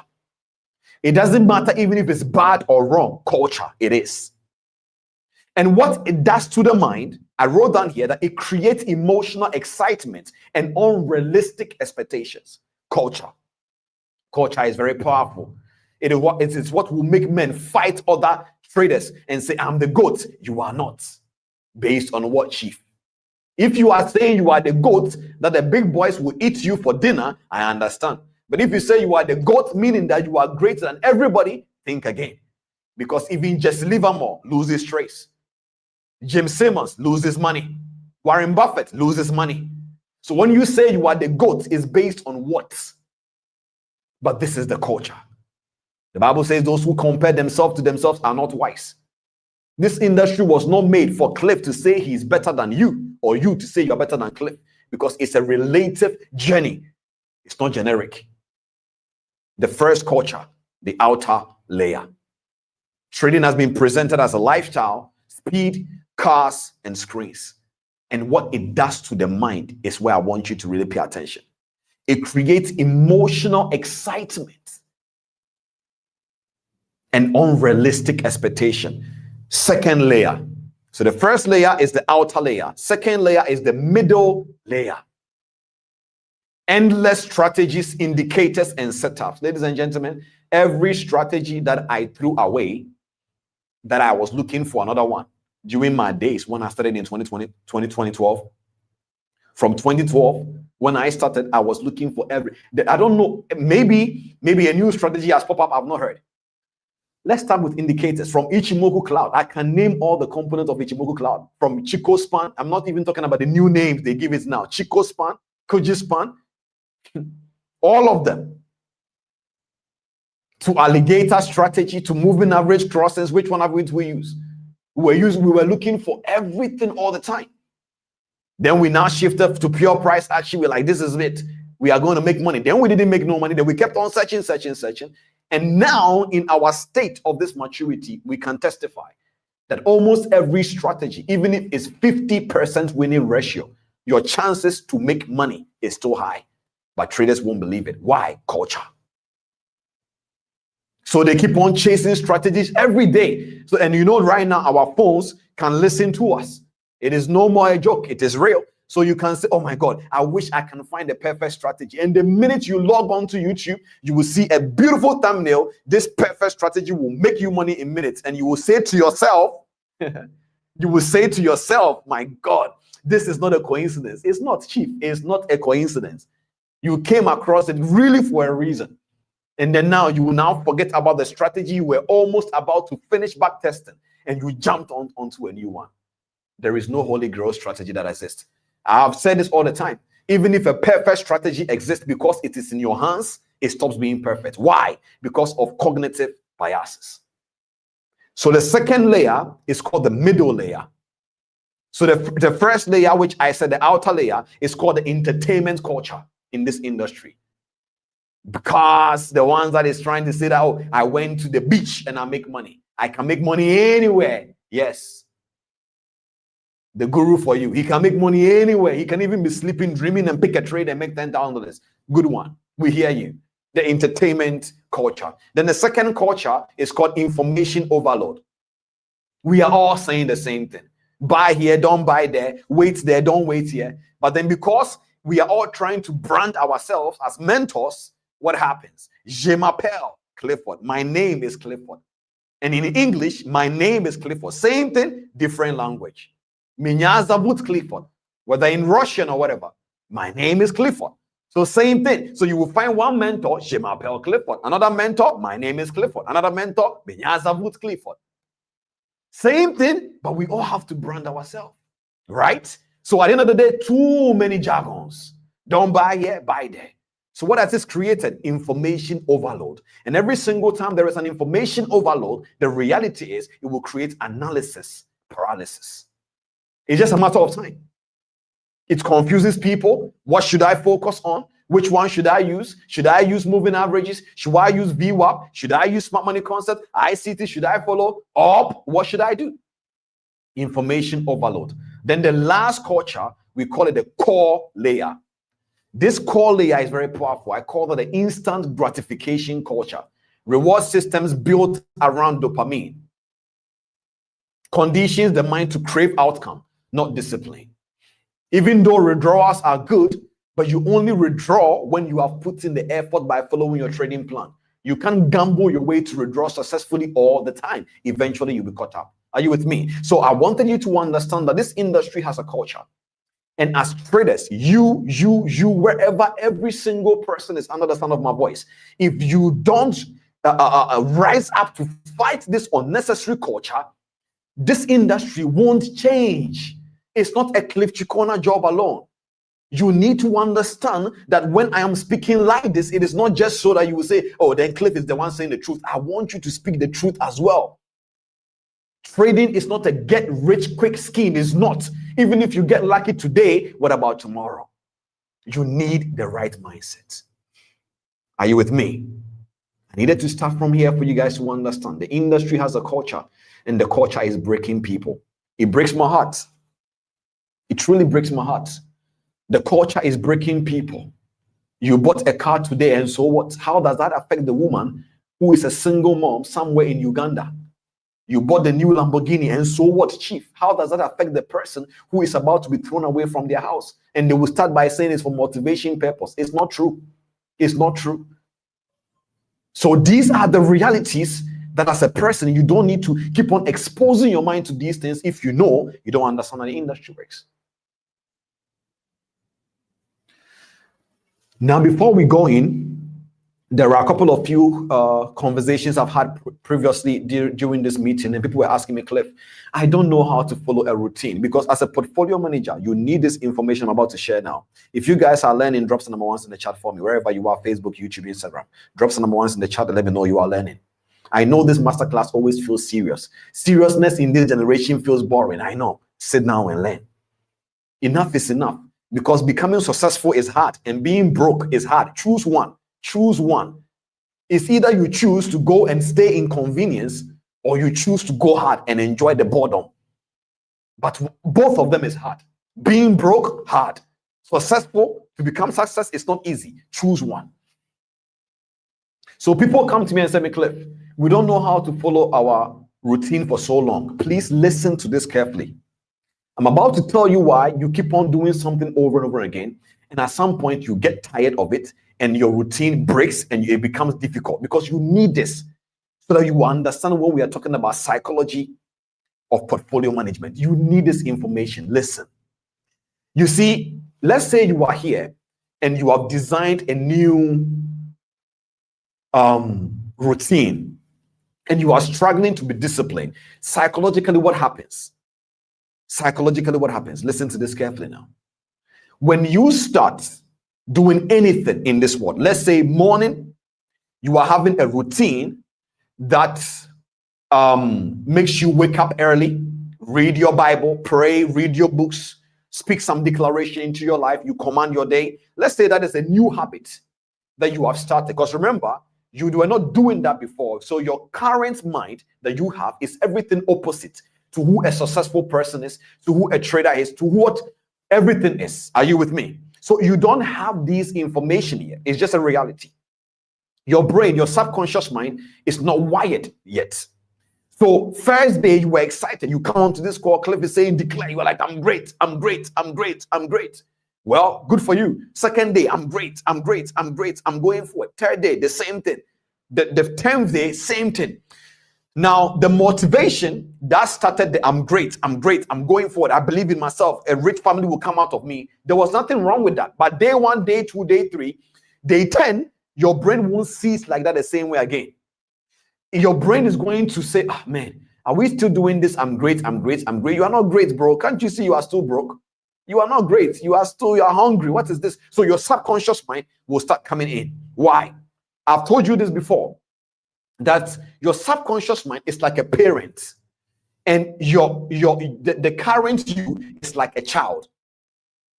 So when you are telling yourself something new, your subconscious mind is not used to, it will see it as you are joking. It's like a child who comes to the mother and say, Mommy, I want to be a musician. Let's say that child is 8 years and they tell their mom, I want to be a musician. The mom is going to say, no problem. I'm going to buy you a microphone, honey. Okay. So the mom is going to buy the child a microphone. Why? Because the mom doesn't truly believe the child really wants to be a musician. The mom thinks the child is just playing. But after 10 years, so now the child is 18 years, and this same child is saying, Mommy, I want to be a musician. The conversation won't be the same as it was 10 years ago. Why? Because this time the mom is like, no. This child is really serious. I need to be serious before this child embarrasses me. So the mom will start restricting the child. No, you're not going to be a musician. Why? I should take you to school to do all these things and come out to me. So the mom will start saying things to make sure the child takes that thing out of this mind or her mind. Are you with me? Now watch this. Same thing with your subconscious mind. It doesn't believe you when you start anything. So when you say, I am great, your subconscious mind is like, he's just kidding. Don't worry, he will stop. Then second day, I'm great. Then 4 days, I'm great. Then 10th day, then 11th day, your subconscious mind is like, no way. This guy is actually serious. This is not good for us. We are not great. We are not great. We are not great. So your brain start rejecting, your subconscious mind start fighting to make sure that you are not what you are saying you are becoming, because it finds that as a threat Remember, it loves the comfort. It's already used to the negative thoughts. So it doesn't like how you are now positive. It makes it stress. It doesn't like that. It makes it exhausted. So after 11 days of you saying, I'm great, watch this. That 11 days is now building a habit. So your brain already has a habit already. It doesn't want another one. So when you now start doing more repeatedly, it's becoming a habit. But the reason why you are going to start getting tired is because people don't complete the habit formation loop. Watch this. A habit is formed in a three-dimensional loop. Cue, and then the routine, and then the reward. So something triggers you. It leads to a routine and then reward. But many people take out the reward. So after 14 days, your mind is expecting this to be a habit. But just the cue and the routine alone don't create a habit. Reward must be part. So there are somebody saying, Cliff, I don't know why I'm tired all of a sudden. I'm great, I'm tired. It's because you didn't reward yourself. There was no rewarding system. Why is it that different addiction is easy to become a habit? Because the reward is automated.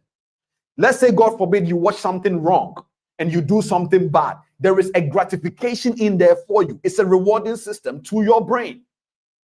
But Cliff, I don't have money to reward myself. Reward is not about materialistic things. It's anything your brain perceives to have. So let's say, for example, you have a brother out there right now in your house, or a mother or a father. If you are building a new habit, write down what you are doing and write 10 days, 11 days of letter to yourself and give it to them. And tell them on the 10th day, I want you to read this to me. And the person will say, congratulations, Clifford. You started doing this and this and that. It's very good. And right now you are on the 10th day. Congratulations. You wrote this ahead of time, 12 days from now, and you said we should read it to you. Congratulations, reward. Your brain doesn't know the difference between what is true and what is not. It doesn't matter whether it's Lamborghini, Gucci bag, or it doesn't matter whatever it is that you love. As long as it perceives a congratulation in any form of a way, it records that. So now you connect the reward to the habit you are building. You now start solidifying that habit. So if you are here and you're like, Cliff, I don't know why I can't seem to be following my routine and be disciplined. I'm tired of doing this. It means that it was almost about to become a habit, but the habits were not complete because there was no rewarding system. Are you guys with me? So if you are here and you are struggling to be disciplined about something, you can't force yourself to do something your mind doesn't like. People sometimes say, force yourself. For how long? Eventually, it must become a habit. And then from habit to an identity, then identity to transformation. Then you become. So the habits must go through all the three-dimensional loop. The cue, the routine, the reward. Reward yourself. Celebrate your wins. It may not look like all you want, but say congratulations to yourself. Let somebody else help you. If you have a spouse, let them tell you. If you have a team, let them tell you. So it is very dangerous to be in any environment. People don't say congratulations. It's very dangerous. I didn't used to crave for this, but congratulations is also very important. It helps you to grow, to become. So this is something I wanted to just share quickly, that all those struggling saying, Cliff, I don't know why I'm getting tired of the routine. It's because routine in the beginning, when you are not used to it, is boring by nature until your brain becomes used to it. So the motivation gets you started. The process of the habit makes you become. When you become, it flows naturally because it's not coming from your subconscious mind. If you are learning something, drop the number 1 in the chat. Then let's go into deeper into today's masterclass. As I said, psychology of portfolio management. Psychology of portfolio management. You see, before we even talk about portfolio management, I want you to remember something. If you have been here with me for the longest, you know that psychology simply means the study of the human mind, the mindsets, the person's emotions and the behavior. Because when you pick up the word logy, L-O-G-Y, it simply means the study of. Okay? So logy simply means the study of. So if we say pharmacology, it means the study of medications, how they react in a human body. They are basically their mechanism of action. When you talk about biology, it is the study of what? Of living things that are alive. When you talk about psychology. It means the study of the human mindset, the emotions of that human, and the behavior of that individual. So now when we say psychology of portfolio management, it means the person that is growing a portfolio. In other words, we are studying the person's mind, the way it behaves when they are managing the portfolio. In other words, I want to make it so simple for you to understand. Are you guys with me? So it is important that every single time I make sure you understand the topic before we go to the next. So psychology of portfolio management is that the individual behind that activity, that person's mindset and their behavior and their emotions towards managing portfolio. What is within portfolio that makes it important to study the mindset behind it? Number one is the multiple outcomes. When you're managing portfolio, there are multiple outcomes. You can lose, you can win, it can be slow, it can be anything. Number two, responsibilities. You have the responsibility to manage the portfolio. And there is a certain mindset you need to manage something, to become responsible. Why? Because responsibility simply means the ability to respond to something. Are you with me? So responsibility simply means the ability to respond to something. So if it is your responsibility to manage a portfolio, then it means the ability to respond to the way you behave and think and your emotions towards portfolio management. Are you with me? Good. Then financial expectations, all of that involved. So now that you understand the context of it, I want you to understand this right now. When we say psychology of portfolio management, what is Cliff saying? Please write this down. Make sure you have your book and a pen. In the beginning, I'm sure Shell's already told you this. Make sure you have your book and your pen so that we take it out from there. When we say psychology of portfolio management, I wrote down here, write it down, please. We are studying how your mind behaves when you have to manage multiple outcomes, responsibilities, and financial expectations. We are studying how your mind behaves when you have to manage multiple outcomes, responsibilities, and financial expectations.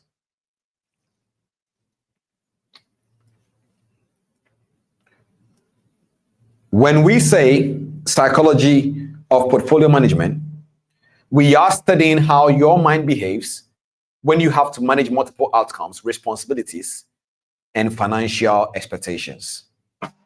All right. Now watch this.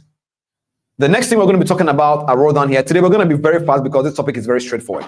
It's not that complicated. So if you pay attention, you will get it a lot, okay? The first thing I want you to understand is that what you need to study. What do I mean by this? You know, in the beginning, I told you something that psychology means a study of. So when you come onto this masterclass, you are not really learning from me per se, even though you are learning from me. But you are here to receive tools to study you. Because you can never understand your psychological faculties, your psyche, unless you study you. So Cliff Cheqona cannot study you for you. I can only give you tools by either asking you questions, consultations, and so on and so forth for you to study you. So when we say psychology of portfolio management, it means that I am about to give you tools that you can use to study you. And when you study you, what do you use the information for? So the first thing we got to talk about is what should you study about you to understand the dimension of portfolio psychology. So I wrote down here the 5 dimensions of portfolio psychology. Write it down. I'm going to give you 5 dimensions. Remember, what are you doing? You are receiving tools from me to go home and use the tools to study you. And these tools, I'm giving you 5 of them. 5 dimensions of portfolio psychology.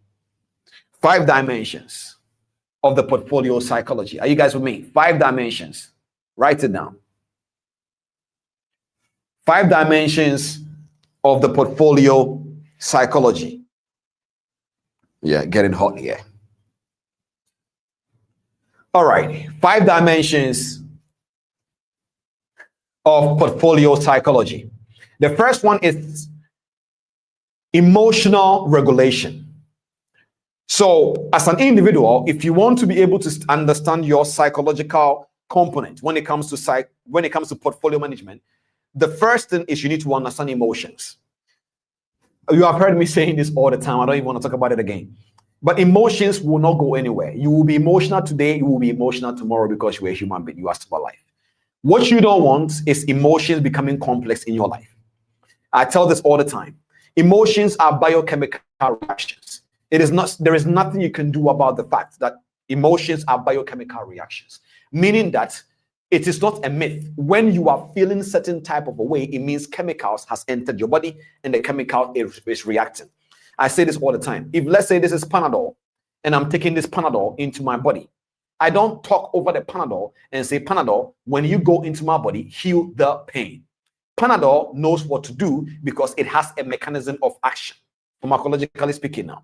Are you with me? So you don't tell the Panadol, when you go into my body, heal me. It knows what to do already. It knows what to do already. Are you with me? It knows what to do. And so the first thing that you need to be able to understand is the same thing that medicine knows what to do in your body, so does emotions. So let's say, for example, if somebody is stressed, you are not stressed because stress is bad or is good. You are stressed because stress has a chemical reaction to it called the cortisols. When they get released into your body, it will make you feel the stress. Are you with me? So what that simply means is when people come to me and say, Cliff, I don't feel like smiling, I always tell them, a smile is not a feeling. It's a posture that will convert that posture into a chemical reaction in your body.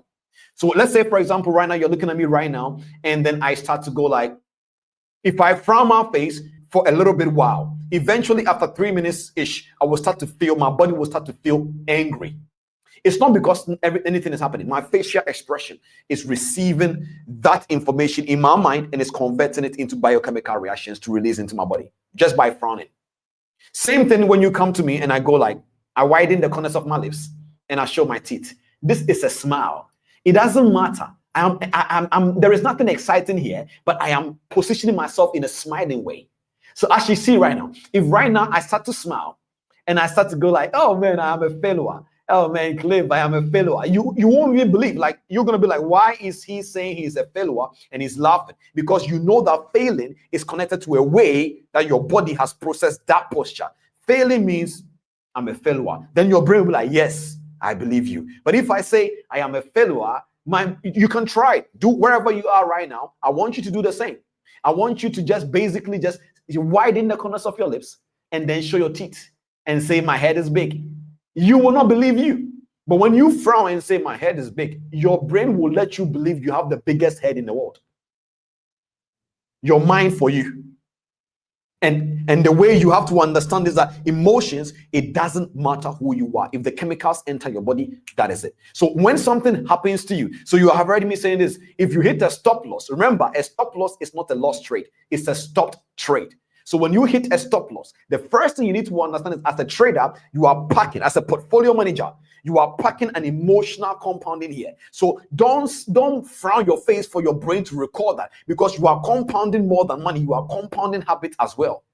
So if you frown every stop loss, your brain is saying, oh, okay, he hates stop loss. So now if you hate stop loss, it will try to protect you from stop loss. And it will lead you to holding trades. It will lead you to revenge trade. So Cliff, what then do I do? Well, if you hit a stop loss, which is just a loss being stopped, smile. But I don't feel like smiling. Widen the corners of your lips and show your teeth. Well, it's all good. I mean, trading is you win some, you lose some. Your brain's okay, you okay, I'm okay. It's a psychological thing. Remember, you have come into the masterclass learning psychology. So number one is emotional regulation. The description here I want to give you is this. You need to be able to study how stable you are when managing multiple trades or outcomes. So remember, what am I giving you here? 5 dimensions of portfolio psychology. The first one is emotional regulation. Do you know who you are?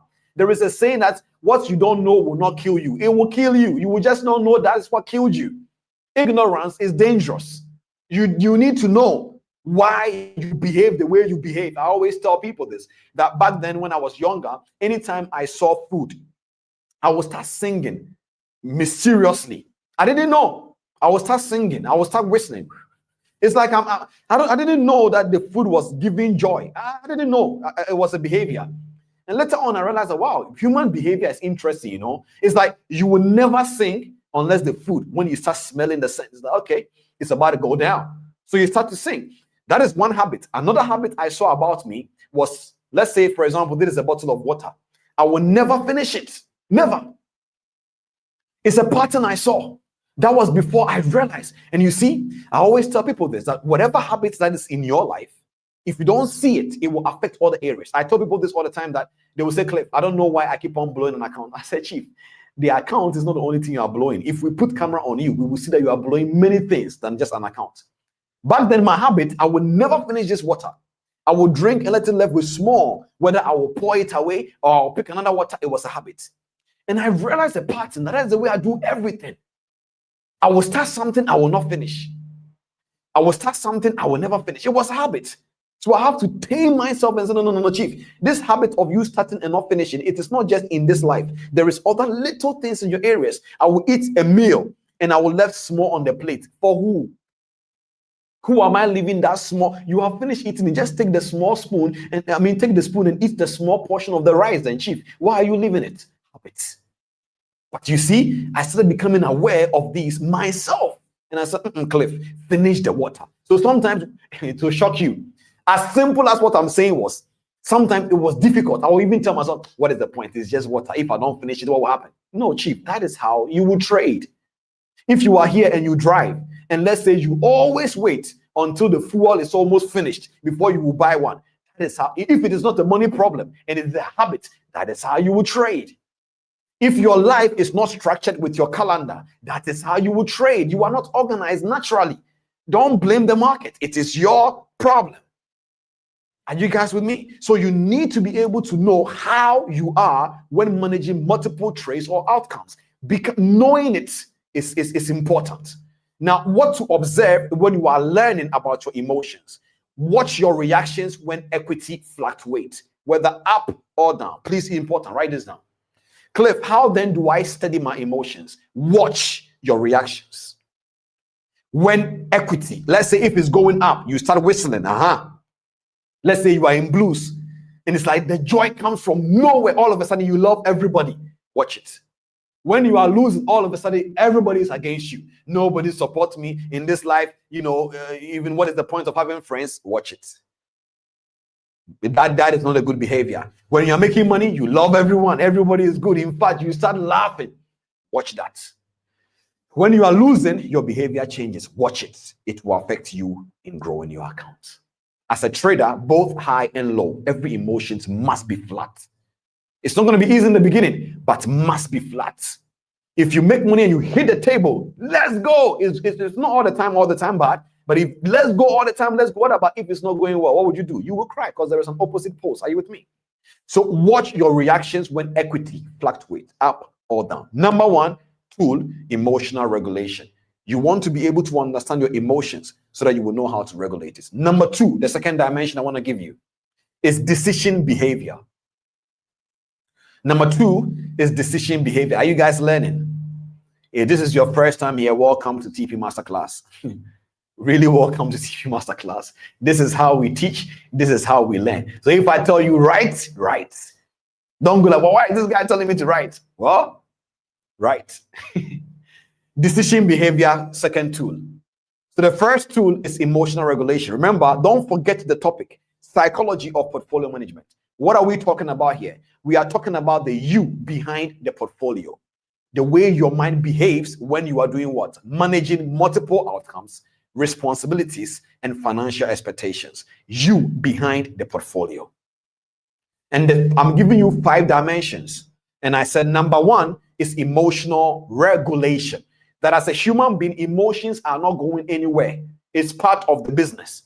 Up or down, not going anywhere. Nada. What do you then need to do? You need to become emotionally intelligent. What is emotional intelligence? The ability for you to be aware of your emotions as well as others and how to regulate it while interpreting it. Are you with me? So the first one is emotional regulation. You need to study your behavior, or in other words, you need to study how you react when equity is fluctuating. Number 2 is decision behavior. How you make choices under pressure, logic versus emotion. For me, I had to learn the hard way. I'm a decision maker. If I make my mind, I'm going to do something, I'm going to do it. It sometimes ends me up in a very good place. Sometimes also, well, I've made a few mistakes, I wouldn't lie. But when I say I'm doing something, I'm doing it. For example, my name, Clifford Cheqona, it didn't used to be, Cheqona wasn't my actual name in the beginning. But when I heard in my spirit, this is your name, I actually went, sworn an affidavit. I actually went to Ghana, sworn an affidavit because I'm a Ghanaian, changed my name and brought it into my passport. But of course, I did the right things. I spoke to my mom about it. I told my dad about it. And then we did what we had to do. So I am a decision maker. I don't decide and go like, oh, you are the one that made me do it. No, I did it. I decided to be a trader. I decided to start TP Masterclass, even though I know God was the one that gave us the mandate to do it. But I decided, I made a decision. You see, I always tell people this. Decision is very powerful. When you take out the word pesticide, it means to kill a pest. When you take the word insecticide, it means to kill an insect. Why? Because the word side in these two words means to kill. So when you hear the word side, C-I-D-E, it means to kill. So the word pesticide, insecticide means to kill a pest and insect. So when you said decide, it means something that will stop you from achieving what you are deciding to do must die. So if I decide to be a trader, anything else that will stop me must die. Decisions are not just anything that says, I wish. There is wishful thoughts, there are desires, but decision is very powerful. So when you decide to be on TP Masterclass, what must die? Distractions. When you decide to be able to be a trader, what must die? Poor mindsets. Are you with me? Things must die. So decision is not just anything. And there is a saying that indecision is also a decision. That means in this world, you have no choice but to choose. Remember, I told you that becoming successful is hard. And being broke is also hard. Just choose one. It's up to you. So decision behavior, how you make choices under pressure. This is where you will study your logic versus your emotion. As a human being, you need to be able to understand. I said this before, that whenever you are making a decision, it goes through several components. That you're going to be able to understand that there is a component where your decision doesn't just happen. It has to go through several things. And when you go through these components, the part of the component is what we call the logic phase. That you are not going to make a decision because you only feel like it. No, decision must go through several components, and logic is one of them, and emotion is one of them. But logic versus emotion affects your decision. So therefore, what do you need to study when you are studying your decision? I wrote down here, you need to notice when you second guess entries or when you close too early. You need to ask yourself why. You will normally find out that the mostly why traders close too early or why they stay in the trade for no reason is mostly because of fear and greed, these two emotions. However, you need to study why. Why did you second guess?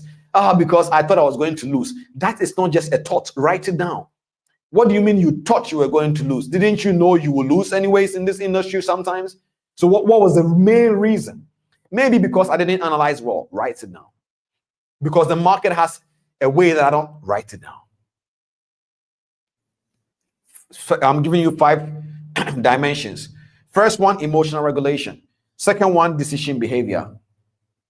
If you are learning Instagram, Facebook, YouTube, drop some number ones in the chat, let me know. Don't forget, don't lose me. Stay with me. I told you that as a person trying to study your psyche, you need to study you. So when people say, Cliff, I don't know how to fix my mindset, it starts with studying who you are first. The things you hear that gives you clarity is only motivational. What you do with it in your secret place is what brings transformation. So what I'm teaching you, you can't take my word only for it. Listen, write, and go do research and reflect on them. So number 3 is belief system. As a portfolio manager, how do you study your psychology? You need to study your emotions. You need to study the way you make decisions in life. That reflect also in your trading. It doesn't matter anyway, whether in trading, in your personal life. For me, I'll normally tell people, have a book with you. For me, I do voice note a lot. For example, right now as I'm speaking, let me see. I have over, I don't know how many of them. So far on my personal analysis, I have 271 voice note. 271 voice notes. Sometimes I get up and I'm just recording my voice, trying to just understand how my journaling will go. So you need to be able to understand that every day, anything that happens to your life, oh man, I don't know why I'm angry today. Today I came on a TV masterclass, Cliff said something, it triggered me. Why? Write it down. Okay, so the third one is belief system. I wrote down here, how do we describe this? That the subconscious beliefs you hold about money, about risk, and about success. There is a belief system you have. You have a belief system. You need to know what they are. How do you observe your belief system? Reflect on how you define profit, wealth, and loss. Remember when we started, I told you that this industry has a culture. If you think your success means you bought a car, write it down. It doesn't mean that you are bad, but that is your belief system. It also has consequences, whatever it may be. Because success is not about what you have. Success is a definition. It is a progressive realization of a wealthy ideal. So belief system. Number 4, self-image. The version of yourself that shows up when managing capital. How do you study it? What do you observe? You need to observe, do you feel capable, anxious, or impulsive? You need to write it down. Oh, I am anxious. Write it down. It's your self-image. If right now there are people that will come in, I will tell one, tell yourself that you are a king. You are going forward and you are great. One person will say it, the other person will not say it. In my life of consulting people, one of the things that I've just realized from time to time again is that some people sometimes, when I give them declarations, they struggle to listen. They struggle to say it. It's not that it is difficult. It's not the English. They just don't know why they should say it because they don't believe they are what you are saying they should say. Ah, man, the mind is powerful. So the fourth one is self-image. The last one. Now watch this. I made the number 1 emotional regulation, and the last one I'm about to give you for a reason. The first one is emotional regulation. The last one is emotional recovery. Emotional recovery. By the grace of God, right now as I'm talking to you, the things that happens in my life, normally it will not take more than 2 hours, 1 hour for me to recover emotionally. I don't think so. As soon as it happens, I find a way to just connect my mind, and then before I could realize, I'm just going forward. So you need to know how long it takes. There are some people right now, somebody did something to you 2 years ago, you are still angry. That is not a good emotional recovery strength. It's not good. You need to know how long it takes. How do you bounce back from losses or drawdowns? When you win, are you still talking about the wins you had 2 years ago, even in 2025? You should have bounced back by now, because past performance does not guarantee future ones. So what do? You need to measure how long it takes to measure emotionally neutral again. So the moment that you hit a stop loss and you are angry, what do? Set a timer. Set a timer. Set that timer and just let it be on the background. And then when you notice that you are fine, go and check how long it took you for you to recover that emotions. Because I can assure you, there is no single person on this live stream right now that you have not gotten hurt before and you didn't recover. Nobody. Even if you didn't forget what happened, you have recovered emotionally. Maybe you just want to be dramatic, but you have recovered emotionally. Are you with me? So do this. Just set a timer to be able to understand how long it took you for you to have emotional recovery. Now, how do you study it? I gave you the 5 dimensions of the things you are going to be studying: emotional regulation, decision behavior, belief system, self-image, and emotional recovery. Now, how do you study it? That is the next thing. How do you study it? You see, when you study these 5 things in yourself, you are doing psychological research on your own trading mind. You are not just studying the market, you are studying your reactions to the market. You see, in trading, I think maybe the individual is probably even following. I was teaching him something and I said, there is one thing to know the market and it's one thing to know yourself in the market. It's 2 different knowledge. Knowing the market and knowing yourself in the market is 2 different things. So now it is very important that who you are when you are in the market, it's important to study it as a portfolio manager. Now, stay with me. I will give you practical things for you to understand something very well. How do you study yourself? I'm going to give you 5 things that you will use to study yourself. You see, this is where I teach you the methodology. You know, in every lesson, in every practical truth, there are what am I even saying? Methodological systems of studying. I know it's the English. Anyway, the methodology you need to study. You need to be able to understand that the first one on top of the list is called observation. Observation. You see, you cannot study what you have not observed. So let's say I am struggling closing trays at the right time. It's not about somebody telling me to not do it anymore. As a portfolio manager, I need to observe. I need to watch how I behave during trades. I need to journal emotional spikes and thoughts. So the first thing, in order for me to be able to observe me, I need to journal. So Cliff, why do I need to journal? Well, this is one of the reasons. Don't only journal just your trades. Journal your behavior as well. So the first thing is observation.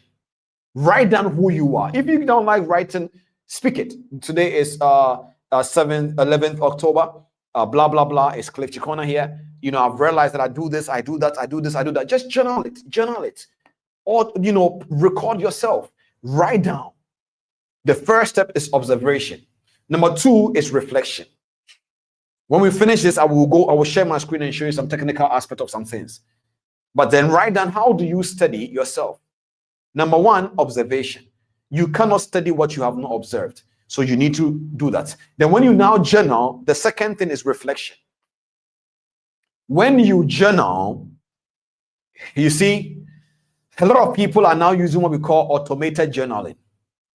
Journaling is not what has been written concerning you. That is documentary.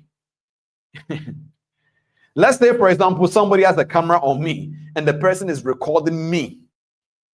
And I don't get to see what the person recorded. Other people can watch it and be like, oh, this guy, look at, you know, the way he did 38 episodes. That is documentary. The person documented me. Journaling is used for reflection. So a lot of people that uses automated journals is great, in which I even recommend it. But you need to go back and see what was written concerning you. You need to reflect on them. So the first one is observation. Second one is what you have written down to observe. You have to reflect on them. So think about why you acted that way. You sit down 5 minutes. So why did I really hold on to this trade?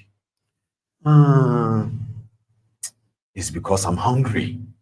I'm really hungry. I don't have money, you know, and all I have is $100. And if I blow this money, where will I get extra? Could it be that is why I'm closing the trade too early and I'm afraid? Yes, but why am I not using 0.01? Maybe it's because 0.01 also is small.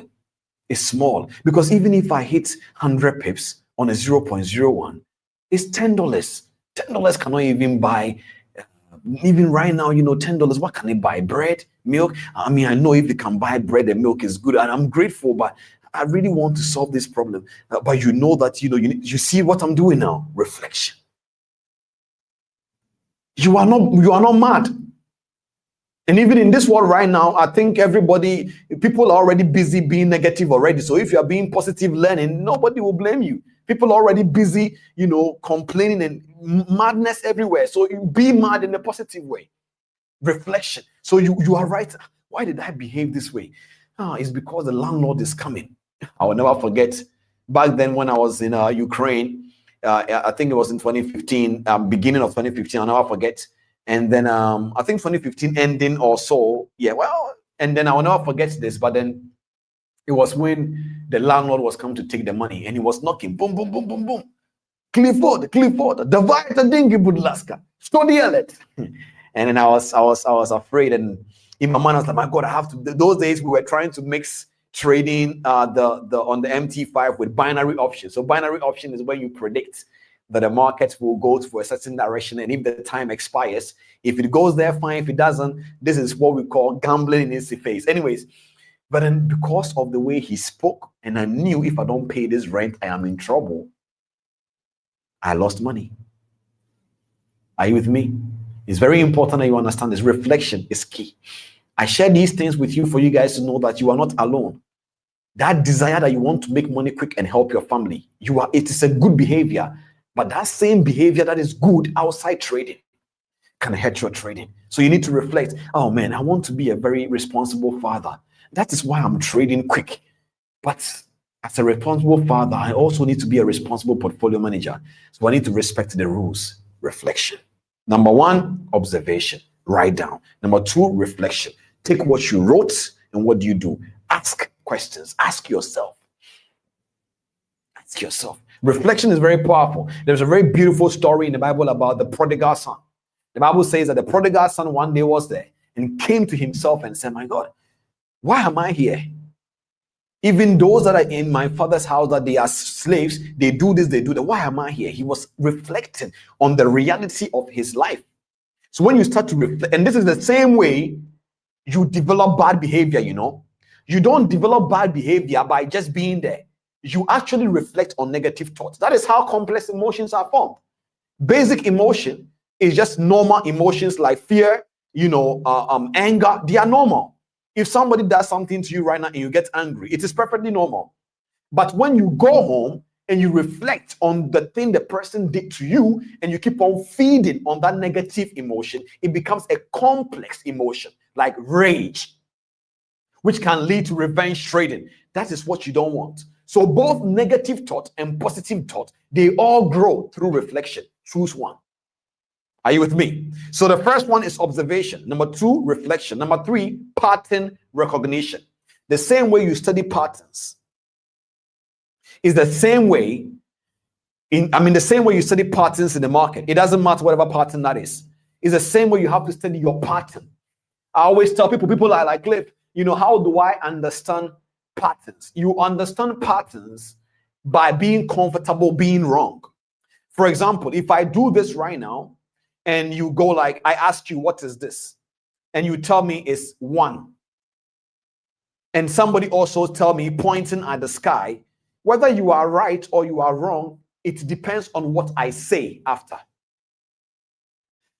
Are you with me? So if I do this and then you say it is 1, and I say no, it means I'm pointing at the sky.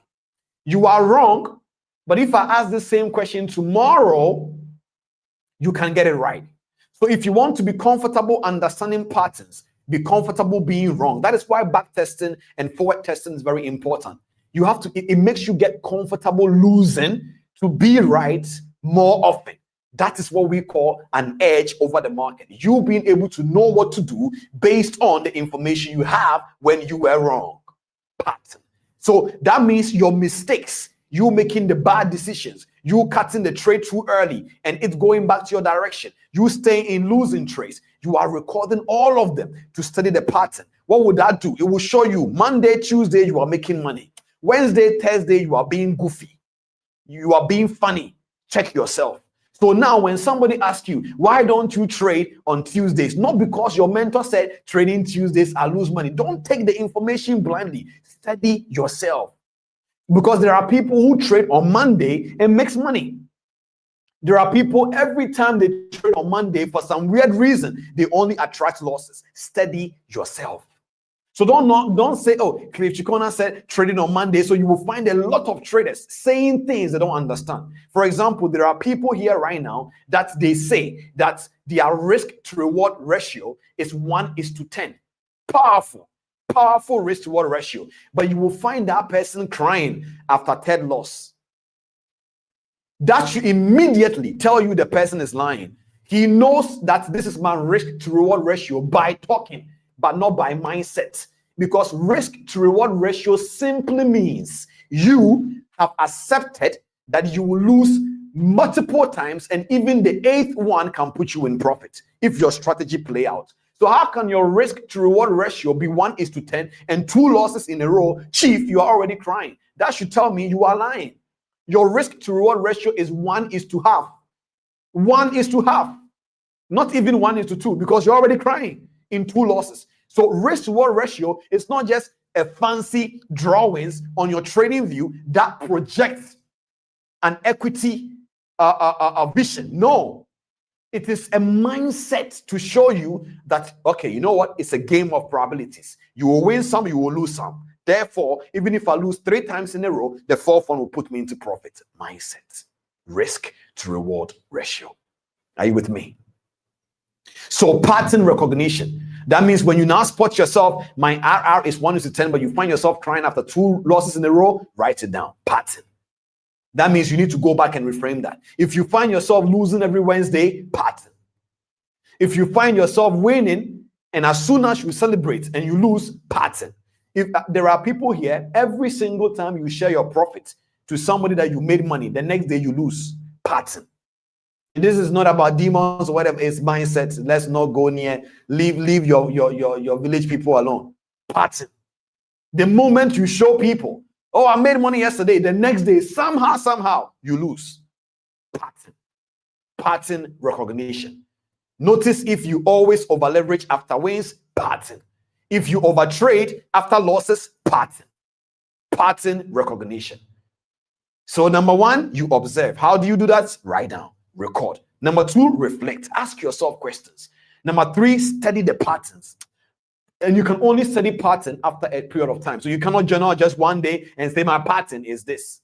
People sometimes say, for me, I think I'm a scalper. How did you know, Chief? How did you know? How did you know you're a scalper? Because a scalper is not somebody who wants to make money fast. A scalper has a mindset. Yes, it has a mindset. So number 1, observation. Number 2, reflection. Number 3, pattern recognition. Number 4, reprogramming. So after you have been able to identify the pattern, the next thing is reprogramming that mindset. You have to now replace every negative patterns with the new habit. And remember, habit formation takes time. So it's not going to be just one day and then you are done. You need to do it consistently. So now how do you reprogram your mind? Declaration is one of them. Speak those things. You lost money today, no problem. A stop loss is a stop trade. You lose some, you win some. And then your friend that knows that you are hungry is watching and say, hey, you are stupid, this trading thing. So you went to this Cheqona's call and he's telling you, I'm great, and you're doing it. You will lose all your money. Mindset. Stay away. Fast. Pattern. Because whether you complain or you don't, the outcome will depend on your mindset. Remember, as a trader, think it. Last masterclass, as a trader, think it. Your mind is a soil, and your thoughts are the seeds. And whether you like it or not, whatever you plant will come out. So while you are around 4 people who is negative, eventually you are the 5th one. Not because you are bad. The thought has germinated the seed. Reprogramming, declarations. You need to be able to make sure that you are, for example, what did I tell you? How did I solve my water bottle not drinking the water and finishing it? I started becoming intentionally knowing I have to finish it. Finish it. Start what you said you would do. Finish what you said you would start. Study yourself. Delayed execution. If you know that you are somebody, you are always making quick entries, start doing what I call 30 seconds delay. The moment that it's like, oh, take the entry now, say 30 seconds, I'll wait. If it doesn't go there, it's fine. If it doesn't go there, if I lose this trade, it's fine. But you can only say this. Remember, when you don't have fear of missing out in you. That is another conversation also on the masterclass. Go check it out. FOMO in trading. Powerful. It will deliver you from the fear of missing out. It's the masterclass. Fear of missing out. It's called FOMO in trading. Very powerful masterclass. Go watch it. So number 1, observation. Number 2, reflection. Number 3, pattern recognition. Number 4, reprogramming. And number 5, feedback loop. You need to test your improvement. Do you think you are growing? Check yourself. Celebrate it. Compare your emotional state with when you started. Reflect more. Meditate on your growth. Oh, wow. I mean, I've grown. Back then, so when you hear me saying, I laid my hands on my account and I was praying, yes, I did. If I look back, very embarrassed. But am I okay? Yeah, I get it now. I'm like, why would I do that? I'm a Christian. I thought that, for some weird reason, somehow God will just stop the market to go on my behalf. You try it. Your whole account will blow and market will still be there. Are you with me? So you need to be able to check how you used to think, behave, and where you are now. Very important. Very, very important. Now, what do you use what you have studied for? I'm going to run through this quickly, and then I will share my screen and we'll take it up from there. When you study all these things as a trader, what are you using it for? I'm going to give you 5 things you are using this for. I'm going to run through it quickly, and then we go. You're going to study how to understand your mental limit. So, Cliff, if I study this, what will it do for me? Number 1, it will help you to understand your mental limit. Number 2, it will help you to build emotional systems. because you can't trust yourself. You can make bad decisions anytime, any day. Bad decisions. The whole of this week that just passed, I didn't even execute one single trade. Of course, number one, because I discerned in my spirit when I was praying and I heard, don't trade this week, and tell the TP family, don't trade. Those who listen to me preserve their capital. Those who didn't lost money. I always tell people this, that this community is a prophetic community. So sometimes when something comes from the community, listen. Anyways, you need to understand your mental limits. Number one. Number two, when you study this, what is that going to do? To build emotional systems. Number three, to create portfolio discipline. Number four, to develop self-trust. And number five, to be able to build consistency. I'm going to go through it again. Number five, to understand your mental limits. Number one, to understand your mental limits. Number two, to build emotional systems. Number three, to create portfolio discipline. Number four, to develop self-trust. And number five, to build consistency. Now that we have run through this quickly, I want to show you guys something. I'm going to share my screen and show you guys something. I've made this analogy before, but I want to make it again. Ladies and gentlemen, listen, when it comes to portfolio management, if you want to grow a portfolio, you need to be able to understand that there are several things you are going to be facing. You need to be able to understand you're going to be facing several things. And there is nothing you can do about that. You are going to understand that there are psychological effects that you go through every single time that you want to grow a portfolio. Let's say, for example, you have somebody who has $100. I'm going to arrange a practical way for you to understand. Maybe you have $100, you have $1,000, you have 10,000, you have 50,000, you have 100,000, you have 200,000, you have 5,000. It doesn't matter, whatever it is. I'm about to show you one of the. It's not a secret. It's just logic for you to understand how to actually grow a portfolio psychologically to be safe. Are you guys with me? So let me share my screen and let's take it out from there. If you guys are learning, wherever you are, tell yourself that I'm learning. I'm learning. I'm learning. I'm learning. I'm learning. I'm learning. I'm learning.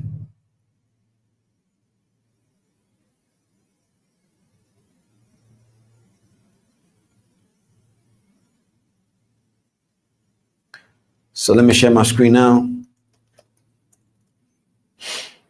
So I've shared this before, but I want to share this again. Let's say you have $100 account. We are almost done. This is the last example I want to give and we're done. Let's say you have $1,000, you have $100, it doesn't matter. The principles still remain the same. As a trader, when you're growing a portfolio, there are several things that you will go through. There are several things that you're going to go through. You're going to be in the mode where it's the thing I want to show on my screen is slowing down a little bit, forgive me. But then listen to me, it's fine. When it comes, I will share it. If it doesn't come, I will just speak like this. So you see, as a portfolio manager, you need to understand that your goal is one, or your responsibility is just one, to manage the portfolio. Now, when you are managing a portfolio, there are phases of managing a portfolio. There are phases of managing a portfolio. Is it coming on now? Sorry for this, guys. There are phases of managing a portfolio. Okay, it's here now. Thank God. Let me now share my screen because I want to make a perfect example for us to be on the same page.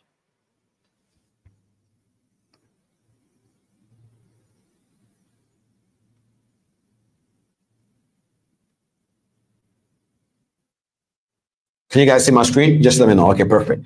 So there are phases. So let's say, for example, you have $100. You have $100 here. I'm starting from $100 because the reality is people are still going to be trying to use $100 to make money. But let us be real here. So watch this. I'm going to give a very simple example. Okay, now watch this. This $100. I spoke about the why traders never withdraw, and I was talking about the reality of why it's like that. If $100 is all that you have, the first thing you need to understand is that there is a saying that only deposits. I'm trying to help you to understand how to survive as a portfolio manager. Only deposits the money you are willing to lose is a law that helps you mentally. Okay, it helps you mentally. So let's say, for example, you have $100. If this $100, you are using 0.01, which simply means, which is a lot size, and 0.01 means that even if you hit 100 pips, let's say trading XAUUSD, you are not going to make a lot of money, quote unquote, but it's a good percentage. So the gap between thinking in percentage and the money becomes an issue when the person is using small money. You're going to go through this. Are you guys with me? You're going to go through this problem. So the first issue they're going to be having is the issue where you need to understand that your capital is very important. So as a portfolio manager, you need to make peace with your capital. Please write it down. I'm giving you practical examples right now. You need to be able to make peace with your capital. You need to make peace with your capital. You need to make peace with your capital. So if you are not making peace with your capital, it will always affect you psychologically. Now, when you make peace with your capital, knowing that this is the only money you can make percentage-wise, and it's good, after that I've stuck into your mind, the next thing you're going to struggle with is scalability. You see, a lot of people struggle with growing an account and they get to a point where they get stuck. They don't know how to grow it further. It's because, watch this. When you were growing this $100, watch this patiently. When you are growing this $100 was great. But now, if let's say you have been able to grow this $100 into 1,000, if you are not withdrawing and you are compounding in this, when I say you're not withdrawing, if you're not making this money become an enhancer in your life, this is the problem you're going to face. This $100 that became 1,000, you will now become psychologically attached to it differently. Big problem. Because back then, well, you were using 0.01, right? So even if you lose 100 pips, it's $10. But now you have $1,000. Your brain has believed you can do more. So you're going to start risking more, which is not a bad idea. The only issue is we have to understand that the person that grew $100 is the same person that is growing the 1,000, but not the same person mentally as far as scalability in mental structure is concerned. I'm going to repeat this again. When you are growing a portfolio, so you will find out that every single time you are trading somehow $20, it's like, yeah, you're doing well until you have $1,000 in your account and you start blowing it. Why? Because you need to understand that the person that was behind the 100 that took it to 1,000, you are not the same person that's going to take the 1,000 to 10,000. You should grow financial thermostat wise. Your mindset needs to expand. That means you need to be okay with certain losses. If you are not okay with certain losses, but your desire has grown, you are in trouble. This is another phase. So the first phase is acceptance. You are going to be excited. You're about to grow this. You to be excited, very well, motivated, and you grew the account. Good for you. But then now you are $1,000 now up. You are not going to be the same person that will grow from 1,000 to 10,000. It's a different whole person now, psychologically speaking, because now your losses has been different. So during that phase, there are a few things you need to consider: your financial thermostat and your risk tolerance. Your financial thermostat and your risk tolerance. Psychology of portfolio management. I'm now teaching you the phases you'll be going through and wrap up. When no matter the money you have, if it's 10,000 and that is what you started with, if you take it to 100,000, or if you take it to a certain amount of money and you start to see yourself coming back, it means you are getting emotionally attached to the income now, and you're not seeing it anymore as a system. So if you grow from 100 to 1,000, something now is happening. Now you are emotionally attached. So this is why I tell people all the time. The minute, if you don't have multiple money, I always tell people this, always diversify. As a portfolio manager, one of the most important risk management system you need is diversification. Diversification is a risk management tool. It's not just a sexy word we use in this industry. Diversify. Diversify simply means stop putting all your assets into one account on MT5 maybe. Don't trade gold in one account, NAS 100 in one account, GBPJPY in one account. Don't do that. I understand maybe in the beginning you don't have money, but don't do that. If you have been able to scale up your business from $100 to 1,000, now diversify. How do you diversify? $250 let's say, in one account and call it bills. I'm just saying. Another one, maybe let's say 500, call it debts. Another one, let's say 250 again, and then call it, expenses. What are you doing? You are diversifying. All right. And that diversifying is not just only technical, it affects you psychologically as well. So now, if you have all the money in one basket, if you make even $100, your brain is going to be like, oh my God, what can I use $100 to? I can't pay the bills with it. I can't pay all the debts. I can't have more expenses. So now you are becoming a businessman. You are thinking like a businessman. Portfolio management here. Are you with me? So diversify. 250 somewhere, call it bills. So now you can tell yourself, okay, I will only take gold in the expenses. You can also tell yourself, okay, I will take another gold here in the bills, but I will now make this risk conservative. It's up to you. You can say, okay, over here, I will only swing gold with 0.10, but just holding it for months or holding it for whatever. It's up to you, but you have diversified. You are now expanding your mental capacity in a way that makes you think like this. You can also take some of the money and put it somewhere, but you are diversified. You are thinking like one. If you don't do this and you get to 1,000, okay, I'm going to flip this into 10,000, you end up blowing the whole entire account. It will happen. It will happen. Yes, but somebody did it and made it. Remember, culture. Success is the progressive realization of a worthy ideal. Don't buy into the culture of think like a businessman. You are a portfolio manager. Think like one. Diversify. There should be one that you can even name it milk and bread. You can even name one milk and bread. You can name one milk and bread. It's up to you. But it will help you to know how to manage it. Why would you over leverage on milk and bread? What kind of milk and bread are you buying? Are you with me? Why? I don't know the milk you are buying, chief. But as far as the milk I know and the bread I know, you don't need to over leverage to buy that. Diversification.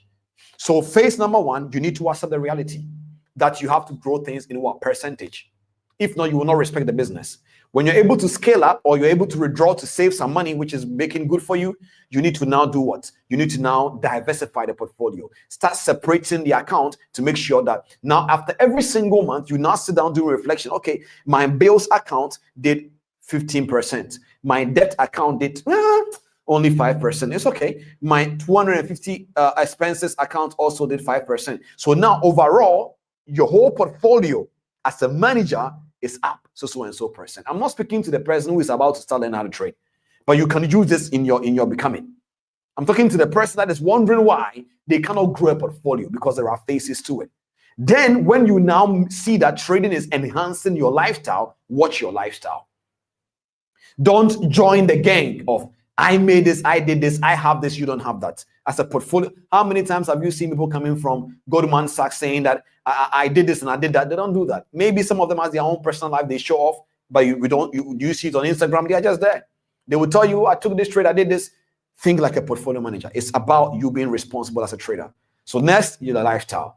That stage, what can destroy your portfolio is pride, overconfidence. Yes, you made money yesterday, but past performance does not guarantee future ones. Then after you have been able to deal with it, how do you deal with pride? Just don't be proud. Just remember where you're coming from. Once upon a time, you didn't have, now you have. Good for you. Keep on moving. Now, the last phase that I will tell you is how then do you know that you have become a portfolio manager? It's when your emotions and your behavior becomes flat regardless of your outcome. Flat. Flat. It's not emotionless. You are so regulated. Flat. Flat. You are not jumping around and you are not crying. No, flat. Of course, there are some losses that can still hit you that will give you, we call it stress diarrhea. Yes, there is something called stress diarrhea. There is a sort of an account that you can lose that you will start having running stomach. That moment, it will tell you that mindset can affect your body. Remember, as a trader thinker, I spoke about this. People sometimes say, but Cliff, yes, your body and your mind, they work together. So that day, until that day comes, we'll deal with that later. But for now, these are the phases. So you came onto this call, you're like, Cliff, I need a takeaway. I'm about to give it to you to go and work on your mindset. So you came here and said, Cliff, I want to be a portfolio manager. Good for you. You need to understand your mindset as well. Apart from the skill set of the technical analysis and stuff, you want the right mindset. The first thing you need to do is what? I told you. You need to be able to study you. So I gave you 5 dimensions. I gave you emotional regulation. I gave you decision behavior. I gave you belief system. I gave you self-image and emotional recovery.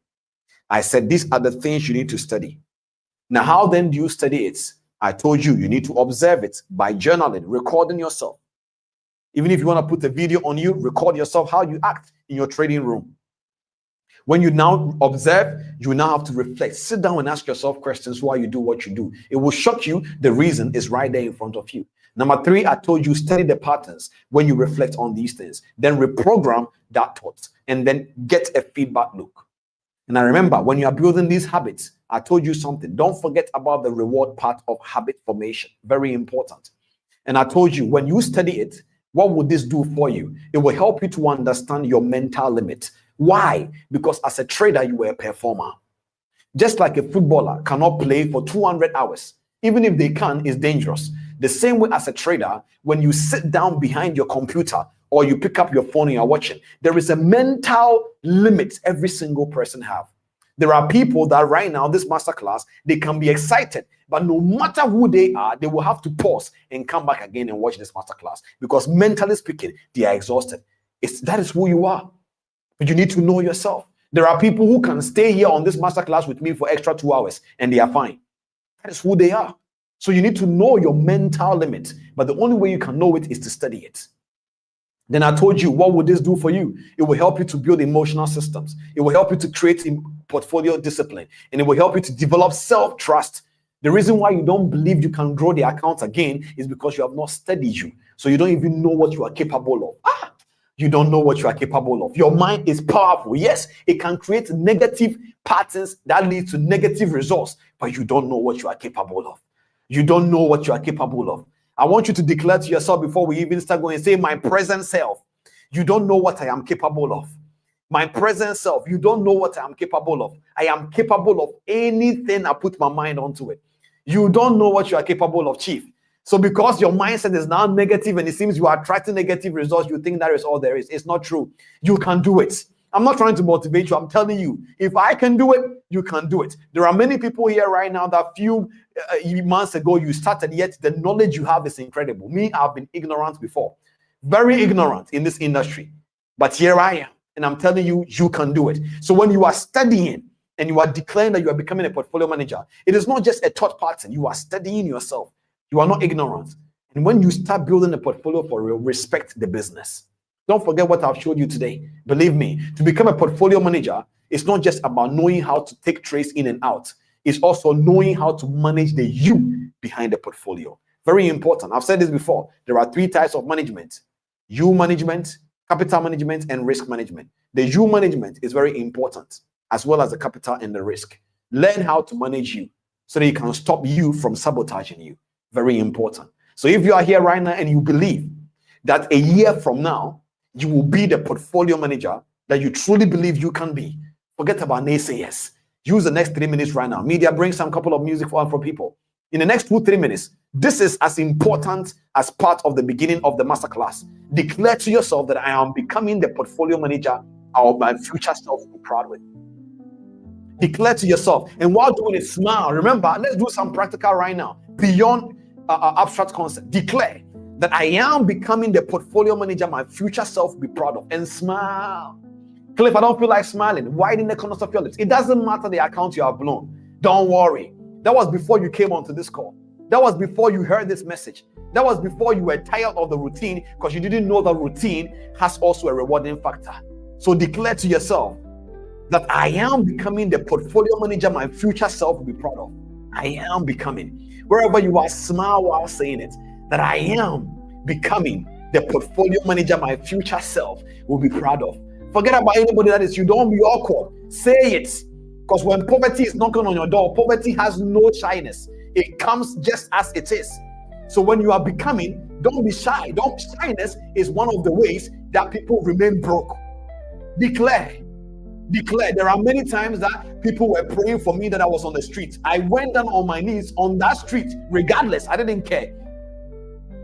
It is important that you understand that when it comes to becoming, no shyness. Declare to yourself that I am becoming the portfolio manager that my future self will be proud of.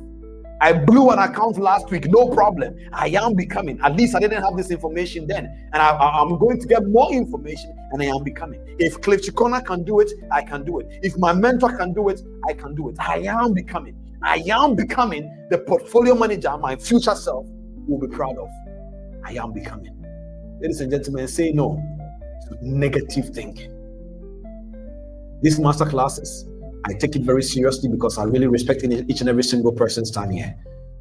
The things that you're doing now is not just a simple words. I am becoming the portfolio manager my future self will be proud of. So all the mistakes you made as a manager last week, write it down. Reflect on them. Ask yourself questions. You may not feel like it, but ask it. So ladies and gentlemen, thank you so much for coming on to this masterclass.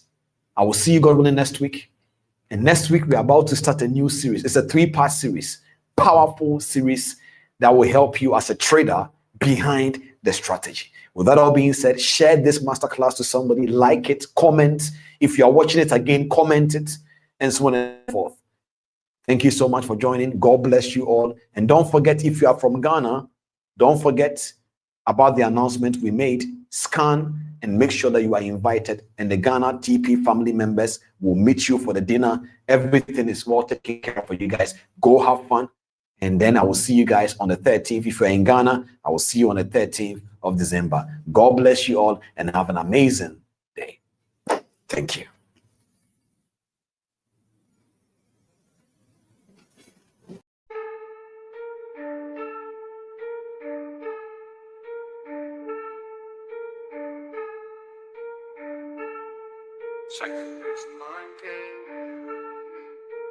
Trading is a mind game. You heard me. Trading is a mind game. Fix your mind, fix your trading. Fix your mind, fix your trading. Fix your mind, fix your trading. Fix your mind, fix your trading. Fix your mind, fix your trading. Fix your mind, fix your trading. Trading is a mind game.